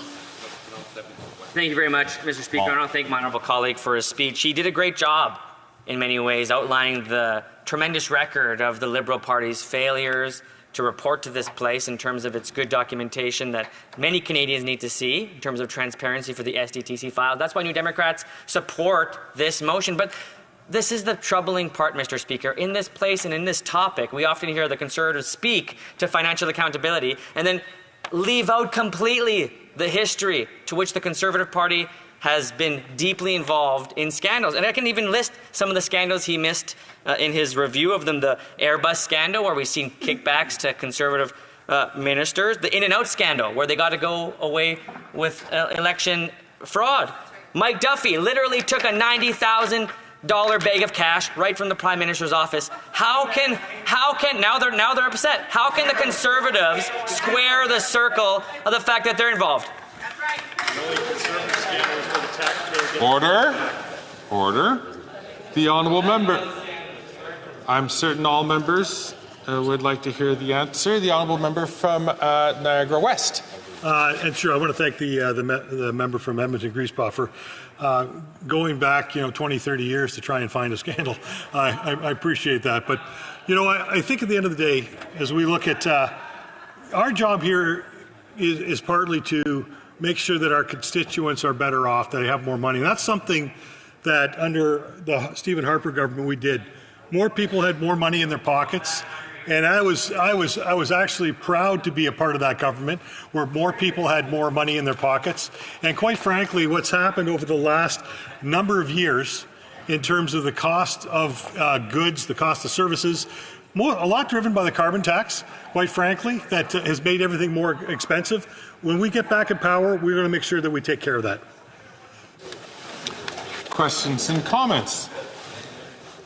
The honourable member from Saanich Gulf Islands. Thank you, Mr. Speaker, and thanks to my colleagues from Niagara West. I think we have a bigger problem than one that can be labeled with a partisan label, and that is to my honourable colleagues here. And I appreciate him raising the issues of using outside contractors as opposed to people within our civil service. So the McKinsey, the Deloittes, all of them. We saw a real increase in contracting out that started around 2005 with the idea of getting rid of individual service providers within each department to a 1-800 number, Service Canada, We saw the same thing happening with the decision to outsource payroll and get IBM. So supposedly it was supposed to save us a lot of money. It cost us over $5 billion. So I think we need to have accountability at multiple levels of when we started deciding we were better off contracting out. And I asked my honourable colleague if his party would want to take another look at some of the mistakes of the past. The honourable member from Niagara West. I want to thank the member from Sandwich Gulf Islands for the question. You know, that's one of the things we've been talking about here for some time is looking at the amount of money that's been spent on consultations. You know, we've also seen the civil service increase by almost 40%. And so, you know, part of what we need to do is we need to make sure that civil service has the ability and has the ability and the expertise actually to get some of those things done. Because if you're spending increasing amounts of money in the civil service and then you still need to look outside of consultations, we should be looking at what we have. We should be doing an analysis of that, and then we should be trying to get the best bang for taxpayers' dollars. That is what we're required to do as officials and those that are elected to serve our constituents. Hear, hear. Questions and comments? The honourable member from Simcoe North. There you go. Thank you very much, Mr. Speaker. It's always a pleasure to rise here. I appreciated my colleagues' comments. You know, I like to be collaborative, and we're obviously at a bit of a stalemate. So I have an idea to propose and want my honourable colleagues' thoughts. Either the documents get produced, or maybe the government should just get back the $400 million. I would support either one of those things happening, and then we can maybe move on. Would my honourable colleague like to comment on that suggestion? The honourable member from Niagara West. And I want to thank my colleague from Simcoe North. You know, I would think there's maybe one other option. Maybe we can have an election, and we just, you know, and we could determine whether we feel that the way the carbon tax is played out with individuals, whether the people feel that, quite frankly, their dollars have been spent wisely. And so I think that maybe I'll just propose a third option to my member from my colleague from Simcoe North, that we look at having an election and let the people decide what we should do as we move forward. That's a good answer. Question commentaire. The Honourable Parliamentary Secretary to the Leader of the Government in the House of Commons. Thank you, Mr. Speaker. Just because a Conservative member says something in the House doesn't necessarily mean that it's factually accurate. And let me give a tangible example. Conservative, and many of them stand in their place and they talk about a liberal-leaning board. And the member knows, if he doesn't, he should know, that the chair of the board was an advisor to Stephen Harper, an advisor to Brian Mulroney, an advisor to Mr. Flaherty, and at the end of the day, contributed thousands and thousands of dollars to the Conservative Party. Yes, we did appoint her to the board, and there were tangible actions that were taken. All that to the side, every Conservative that stands up to talk about the issue tries to give the false impression that this is some corrupt liberal, when he knows full well that that's not the case. Can he explain why it is Conservatives tend to want to exaggerate what might not necessarily be the reality? The honourable member from Niagara West. Yeah, and thanks to my colleague from the Winnipeg area. So I don't know the exact parliamentary secretary. So, you know, I think a lot of these problems could be solved if we would just release the documents unredacted, so we could actually see what was involved, where the money went to, what the reasons were. I think the member raises a good point. We all want to make sure that we're getting value for money when organizations are in place. And so I think one way to solve that problem once and for all would be to bring those documents here before the House of Commons and make sure we can get those off to the RCMP so they can do their work. And I think that once we've been able to do that, then we'll make sure that it doesn't happen again as we move forward. We have the opportunity for a 20-second question, strictly enforced. The honourable member from Toronto, St. Paul's. Thank you, Mr. Speaker. I have a fact. It's a $40 billion deficit. And if you take 1% of that, that's another $400 million. So my question to my member, from my colleague from Niagara West is this a case of large numbers where the government can't handle $40 billion, let alone another $400 million? The honourable member from Niagara West, 20 seconds. Yeah, thank you, Mr. Speaker, to my colleague. Thank you for the question. I think that's always a challenge when we're talking to the public. These are extremely large numbers, right? At the end of the day, and I would venture to say that maybe people understand $50,000 or $60,000, but $400 million is an awful lot of money. And yes, I would say, regardless of the size of the money, they have a problem with whatever size it is. Resuming debate, the honourable member from King Vaughan. And Mr. Speaker, I rise. Before the honourable member from King Vaughan stands up, I would like to just inform the honourable member that because daily adjournment is at 6:30, she will just have over 6.5 minutes of her 20 minutes. So I just wanted to let the honourable member know. The honourable member. Mr. Speaker, I rise today to discuss a matter of utmost importance: transparency and accountability. These are two words that this NDP Liberal government's actions have proven they know very little about, or they simply don't care. Cambridge Dictionary defines transparency as a situation in which business and financial activities are done in an open way without secrets, so that people can trust that they are fair and honest. It defines accountability in the following way: a situation in which someone is responsible for things that happen and can give satisfactory reasons for them. In 2015, the Liberals ran on a platform of transparency and accountability. So where is it? After 9 years, Canadians are still waiting, proving this NDP Liberal government is not worth the cost.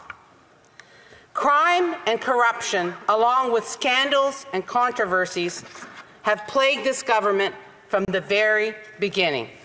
Scandals like the SNC-Lavalin affair, the Aga Khan vacation, the Indian trip with Jasbal Atwell, the Jamaican vacation, the WE scandal, the blackface controversial, the Tofino controversial, cash for access fundraisers, the COVID-19 vaccine rollout, the handling of the Afghanistan crisis, the Elbowgate, Governor General Julie Payette's resignation, Queen Elizabeth's funeral, the Chinese election interference allegations, the use of the Emergency Act, and now the corruption of the Green Slush Fund.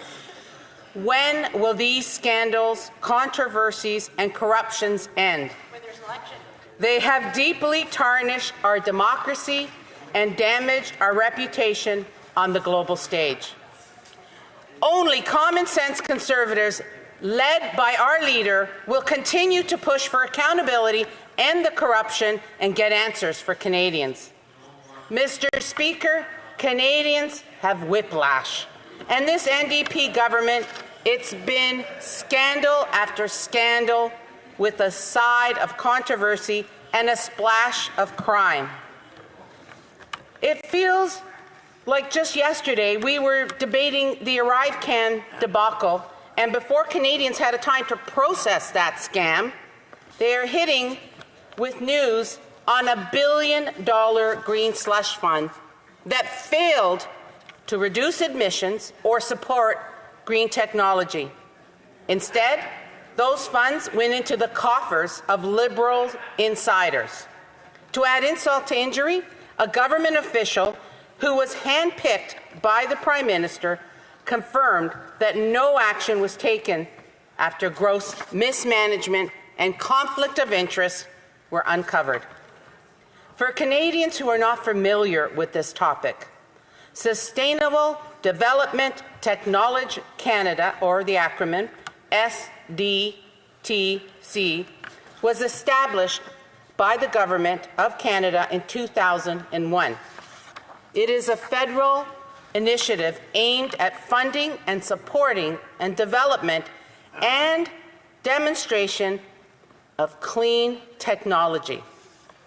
It has two goals: to reduce greenhouse gas emissions by investing in innovative technologies and to support projects that contribute to environmental sustainability and economic growth. This initiative is meant to help Canadian businesses bring their clean technology to market, thereby boosting the economy and creating jobs.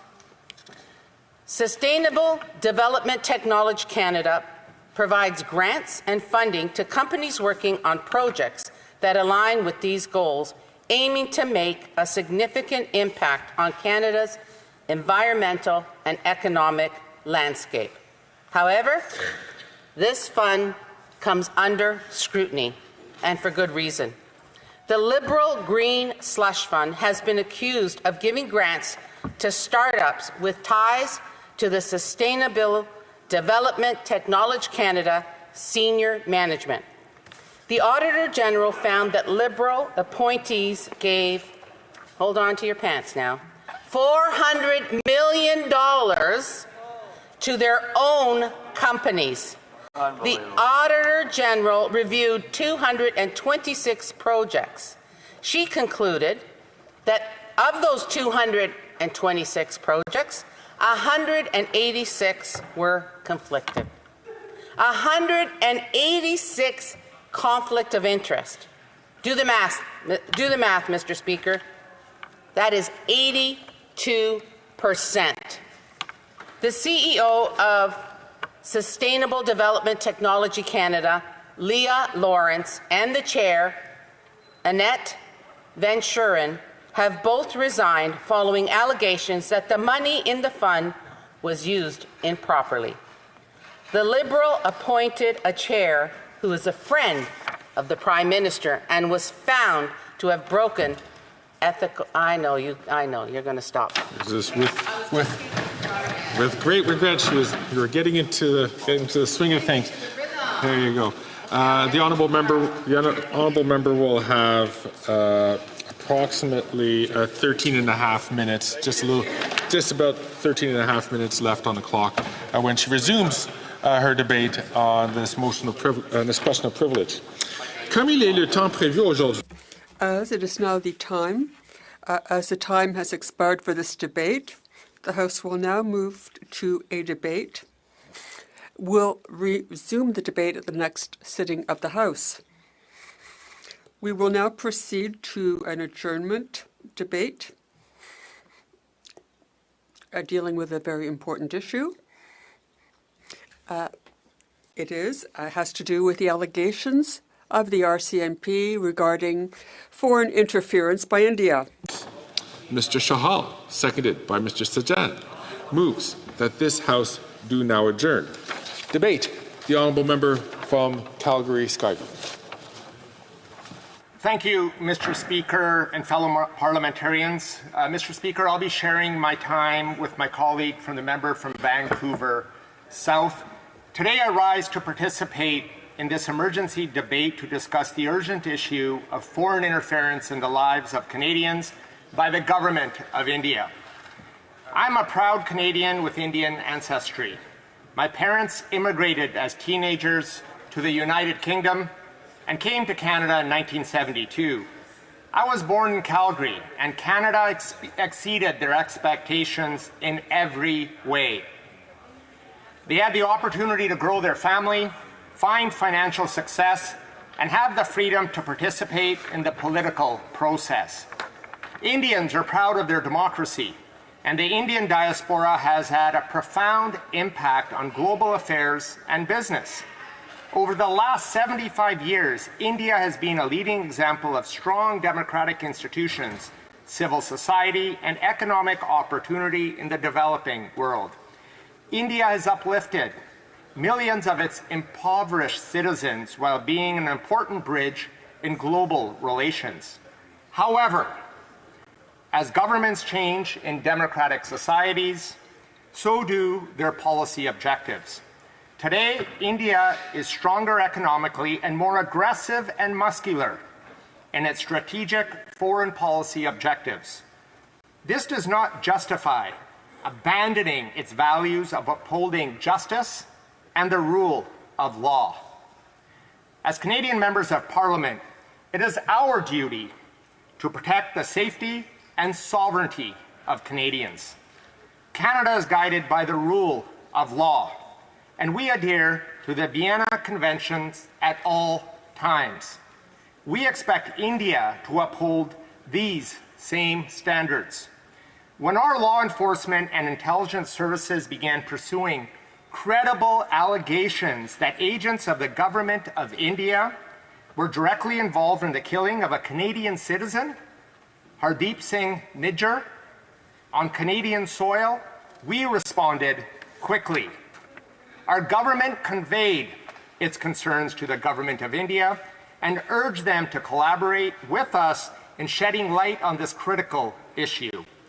Through the National Task Force and other investigative efforts, the RCMP has gathered evidence that reveals 4 serious concerns. Violent extremists are impacting both countries. Their links tying agents of the government of India to homicides in Canada. Organized crime is being used to create the perception of unsafe environments, targeting the South Asian community in Canada, and there is interference in our democratic processes. These are not mere allegations, but serious findings from our national law enforcement that require immediate attention. Investigations have uncovered that Indian diplomats and their consular officials based in Canada have leveraged their official positions to engage in clandestine activities, gathering information for the government of India, either directly or through their agents and other individuals who acted voluntarily or under coercion. Evidence has also shown that a wide range of entities in Canada and abroad have been utilized by agents of the government of India to collect information. Some of these individuals and businesses were coerced and threatened into cooperating with the government of India. And the information collected was then used to target members of the South Asian community. Recently, one of my constituents was extorted, and his home was shot at. He shared with me that every day he woke up scared for the safety of his wife and children. He stayed away from his home and loved ones in hopes of keeping them safe. This is not the life he envisioned when he immigrated to this great country. Fortunately, thanks to the diligent work of the Calgary Police Service, the perpetrators were apprehended, but as we have seen, this is not always the outcome.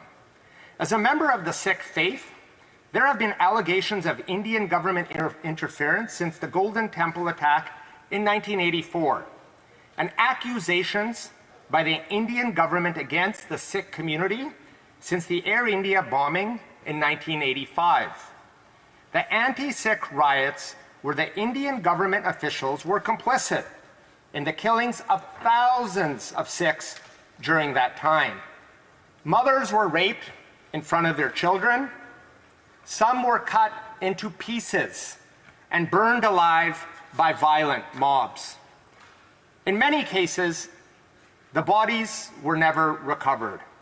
However, 40 years later, families are still seeking justice, and that pain and trauma continue to resonate with the community today. All Canadians, regardless of their faith or background, are guided by our legal framework. We have the opportunity to express ourselves. The government of India may not like what many Canadians have to say, but just like India, we are a country governed by laws. For our police and intelligence agencies to speak publicly during an ongoing investigation highlights how serious this matter is. The police have warned at least 12 Canadians of a pending threat. A foreign government is being accused of being complicit in the murder of 3 others. It is a clear, dangerous, and unprecedented red line that has been crossed. As Michael Duhaime, the Commissioner of the RCMP, has stated, an extraordinary situation is compelling them to speak about what they discovered in multiple ongoing investigations into the involvement of agents of the Government of India in serious criminal activity in Canada. As shown from the RCMP, this is an extremely serious issue. An emergency debate is imperative so that we can come together to find solutions and address the concerns of those who feel targeted or unsafe. Based on the information provided to Global Affairs Canada by the RCMP, we formally requested that India waive diplomatic immunity for 6 individuals based in Canada and cooperate in the investigation. This request was made so that these individuals could be questioned regarding the ongoing RCMP investigation into a number of violent incidents targeting members of the South Asian community here in Canada. Regrettably, India did not agree. And given the ongoing public safety concerns for Canadians, Canada issued notices of expulsion to 6 diplomats and consular officials. Following those notices, India also announced it would withdraw its officials. To be clear, we are not seeking a diplomatic confrontation with India. Still, we will not sit quietly as agents of any country are linked to efforts to threaten, harass, and even kill Canadians. Full stop. I urge my colleagues to view this not just as a national security issue or as a partisan issue, but as a matter of parliamentary responsibility. Parliament must address threats to national sovereignty with the seriousness they demand. It is our duty to ensure that all Canadians feel safe from foreign influence and intimidation. Last September, when the Prime Minister stood in this House of Commons to speak about the killing of Hardeep Singh Nijjar, the Conservatives sidestepped the issue, claiming there was no evidence. Well, now we have the evidence. I would encourage the leader of the Conservative Party, the member from Carleton, to obtain a top-secret clearance to be able to be provided with the appropriate classified information to make informed decisions in reference to any allegations against parliamentarians in his party, just as all other parties have done. We must stand united across party lines to protect Canada's national interests and the well-being of our citizens. The safety and security of our citizens, regardless of their background or beliefs, must remain our top priority, and we will not tolerate any form of intimidation, harassment, or harmful targeting of communities or individuals in Canada. All Canadians deserve to live free from fear, and we must take decisive steps to ensure that. Thank you, Mr. Speaker. Questions et commentaires, l'honorable député de... The honourable member for Lac-Saint-Jean. Thank you, Mr. Speaker. It's sad tonight that we're going to see the Conservatives saying that it's all the Liberals' fault for this foreign interference, and the other way around, the Liberals are going to blame the Conservatives for everything. What we just heard from our colleague was he talked about government responsibility. On November 18th, 2020, there was a motion to create a registry of foreign agents. Can the member explain why it took 4 years for anything to be done about that? The honourable member for Calgary Skyview. The member from Lac-Saint-Jean for his important question and comments and the work he does on the Foreign Affairs Committee. Colleagues, I know from across this Parliament take these concerns seriously, and that's why all of our colleagues have supported initiatives to protect Canadians. That's why we saw the Prime Minister stand up in this House of Commons, which is unprecedented, to show how serious this government is, and why the RCMP last week held a press conference to inform Canadians on the need for further self-care and to make sure that they are monitoring the situation appropriately. Thank you. Questions and comments? The honourable member from London North. Excuse me, Fanshawe. London Fanshawe. Thank you, Mr. Speaker. Earlier today, the leader of the NDP, the member for Burnaby South, tried to introduce into this House a motion to create a standing committee on Canada-India relations, and yet the unanimous consent that was required was denied by this Liberal Party. So I'm a bit confused in terms of the speech today. My question is pretty clear to my Liberal colleague. We have serious concerns with the government's constant contradictions, but if they were so concerned with the Indian foreign interference, why did they say no to the motion created by the member for Burnaby South? That's right. Why?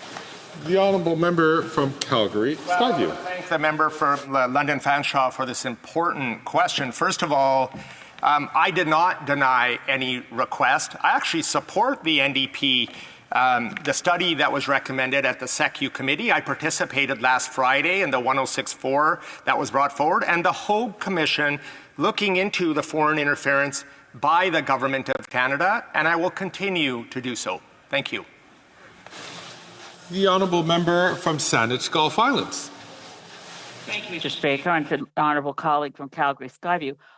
He puts his finger on something which is a really significant problem. I very much welcome the study that's going to be undertaken through the Public Safety and National Security Standing Committee. But the Hogue inquiry, by its terms of reference, is solely focused on foreign interference in our democratic processes within, for instance, elections. And we know, as the member for Calgary Skyview just stated, that tonight's emergency debate is prompted by RCMP work at a multidisciplinary level, which has revealed a criminal network within Canada that threatens people and has actually killed people, which is not within the scope of Madam Justice Hogue's inquiry. Is the Liberal Party or the government prepared to expand the mandate of that inquiry? The honourable member from Calgary Skyview. Well, I want to thank the member from Saanich Gulf Islands for this important question. And as I said earlier, I support the study of this at the SECU committee, and I look forward to having that conversation there with committee members, because I think we do need to look at the Conservative Party's role and foreign influence in their previous leadership races that have occurred, and that serious allegations have arisen. And I think as we work together with the committee that, whether it's SECU or whether it's another committee established, we can go into further dialogue and understanding of the issues that have been brought forward today. A brief 20-second question from the honourable member from Brampton South. Thank you for my colleague for this speech. Just my question is to the RCMP cleared mention that they have obtained evidence linking agents of the Indian government to homicides and other acts of violence in Canada, including extortion. Can the member elaborate our measure to address, stop and prevent any act of violence on Canadian by foreign agents so that the Canadian can feel safe in their home country? A quick 20-second answer from the member from Calgary Skyview. From Brampton, who brings forward a very important question. For the RCMP to make a statement to Canadians is acknowledging their serious threats, and I think I'm concerned about the threats that were brought forward, but I'm happy to see that they've stepped forward to work with police agencies across Canada to deal with these threats immediately. Thank you. Resuming debate, the Honourable Minister responsible for the Pacific Economic Development Agency of Canada, the Minister responsible for emergency preparedness, and President of the King's Privy Council. Mr. Speaker, thank you for actually sharing my entire title. It takes a mouthful. Mr. Speaker, we are moving into a world where it is becoming easier for foreign countries to suppress freedom beyond their own borders and extend repressive policies on the international stage, using social media and online censorship, and sadly, through transnational intimidation and murder. The tools and playbook that these countries are using are evolving, and how we deal with them, we must evolve as well. And I appreciate the opportunity today to speak to the very serious findings with respect to the involvement of agents of the Government of India in serious criminal activity on Canadian soil disclosed by the RCMP last week. The RCMP and national security officials made several attempts to work with the Government of India and Indian law enforcement counterparts on this matter, with the goal of putting an end to these criminal activities. These were repeatedly rebuffed on their attempts, including earlier this month when the Deputy Commissioner Mark Flynn, National Security Intelligence Advisor Ashley Durin, and Deputy Minister of Foreign Affairs David Morrison met with officials from the Government of India. As such, the RCMP was compelled to move forward with the disclosure of the evidence it had gathered, which it did on October 14th. And Mr. Speaker, I agree wholeheartedly with the Prime Minister when he said on October 14th that the Government of India made a fundamental error in thinking that they could engage in supporting criminal activity against Canadians here on Canadian soil. Canadians will not accept this happening here because Canada offers a promise to live in a democracy where fundamental rights are guaranteed, where freedom, rules-based order, and safety are paramount. We share the common values that we are stronger when we learn from each other. When we peacefully share different ideas, even when we challenge each other's perspectives. That is why so many people call Canada home. That is why my family chose to come here. And it is clear that for the Government of India, freedom is subjective, rules-based order is only an uncomfortable theory, and safety, well, that clearly is in question. The RCMP's investigation found that the Indian government and their agents have a vested interest in defiling the very institutions and freedoms that make Canada Canada, undermining our democracy, corralling our freedom, harming our citizens. Additionally, the RCMP and our security agency will not tolerate acts of violence against Canadians for exercising their rights to free speech, which is protected under the Charter of Rights and Freedom. We will not tolerate this, and no one in this House should tolerate this. I would like to thank the RCMP and the security agencies for its thorough work in protecting Canadians. It has been a difficult few months for Canadians. Our community has been seized by intimidation, extortion, coercion, and other serious offences. But rest assured, Canadians from outside our community are now paying attention. There is no justification to perpetrate violence against Canadians in Canada. This is not a partisan issue. This is not subjective. It is not fodder for two-bit slogans and diversion tactics. This is the freedom. This is about the freedoms and lives because it's at stake for Canadians. The rule of law is under threat here. Canadians rightly expect party leaders to have the security clearance. This includes the leader of the Conservative Party of Canada. Security clearance to know and understand the threats, foreign and domestic, even within their own party. A leader who does not stand up for all Canadians does not deserve to hold the highest office. And it is clear that the Conservative Party does not stand up for all Canadians. No, they don't. It was clear last week when the Conservative leader did not release an official statement on his channels following the RCMP's revelations. A lack of a response only emboldens foreign governments to perpetuate disinformation and interference. Every Canadian has the freedom to live their life in Canada without the fear of violence or coercion from a foreign entity. That does not come with an asterisk. Now more than ever, it is crucial that Canada's principles are safeguarded. For the dissent does not give leave to sanctions of murder in any civilized society. To attempt and actively pursue means of coercion, violence, and extortion is the antithesis of free, sovereign, and civilized democracy. And I'm proud that the majority of Canadians across the country have not bowed to coercion and to those in Canada who seek to facilitate it. And in the weeks and months ahead, the RCMP will continue to do their important work, but this is a collective effort. If you see something, say something. Contact the RCMP's National Security Information Network to help us as we bring these individuals to justice. I have said this before, but it bears repeating, especially when we grapple with the reality of extensive foreign interference in the lives of Canadians. Those who seek to undermine Canada's sovereignty will do and say things to delegitimize and undermine your existence as Canadian. Do not let them. You are a Sikh, you are a Canadian. You are a Hindu, you are a Canadian. You are a Christian, you are a Canadian. If you are an atheist, you are a Canadian. Whichever corner of this country you are from, you are free. Whatever the way you look, you deserve to have the safety. You are a Canadian, and Canada will always fight to remain a free and open democracy. Thank you, Mr. Speaker. Questions et commentaires. The honourable member from Edmonton-Griesbach. Thank you very much, Mr. Speaker. I want to thank my honourable colleague for his speech today. It's important as we look at this issue that we center and make best efforts to understand the deep pain of many Canadians right now. Many Canadians that have, whether it's diaspora that they come from in terms of their parents being here, or they themselves have been victims of some of the hate and the violence that we're seeing across the country. In particular, it's been raised with me that the RSS in particular has been a violent and extremist group that so many across the country right now, particularly Sikh Canadians, are calling for accountability and to have this organization registered as a terrorist organization. Would the member comment on the important need of designating the RSS as a terrorist organization to help protect Canadians? The Honourable Minister of Emergency Preparedness.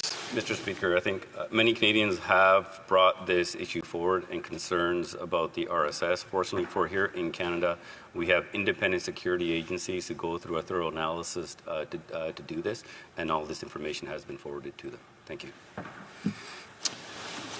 The Honourable l'Honorable Député de Lac-Saint. The Honourable Member for Lac-Saint-Jean. Thank you, Mr. Speaker. The colleague who spoke before the last speaker, I asked a question that I didn't get an answer, so I'll try again with this Liberal colleague. The question is quite straightforward. We're talking about taking action on foreign interference. We're talking about government responsibility given this problem. And my question has to do with that, with government responsibility. On November 18, 2020, a motion called on the government to create a foreign agents registry.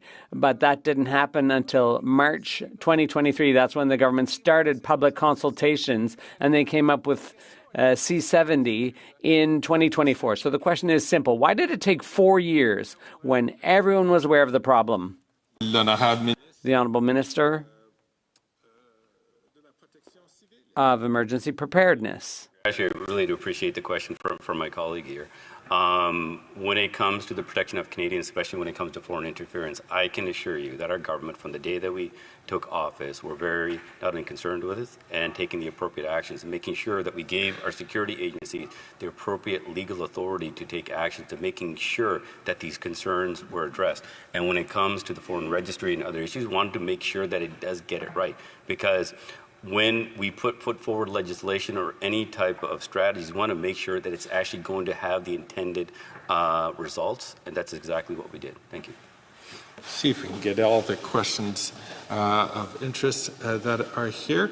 The Honourable Member from Saanich Gulf Islands. Thank you, Mr. Speaker, and to the Honourable Minister. I'm going to ask a difficult question. I'll try to put it concisely. The worst act of terrorism on Canadian soil ever was, of course, June 23rd, 1985, and the bombing of Air India by a very far different diaspora group in terms of Khalistani Sikh extremists, who, of course, are the opposite end of the political spectrum from Prime Minister Modi and his Hindu nationalist, very right-wing party.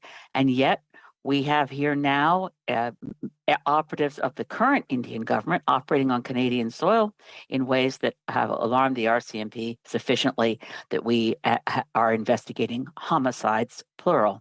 To the honourable colleague, who certainly understands this issue far better than I do, being from that part of the world, what can we realistically do to establish good relations with India, an important country in the world, while protecting the lives of Canadians from any form of extremists or any terrorists on our soil?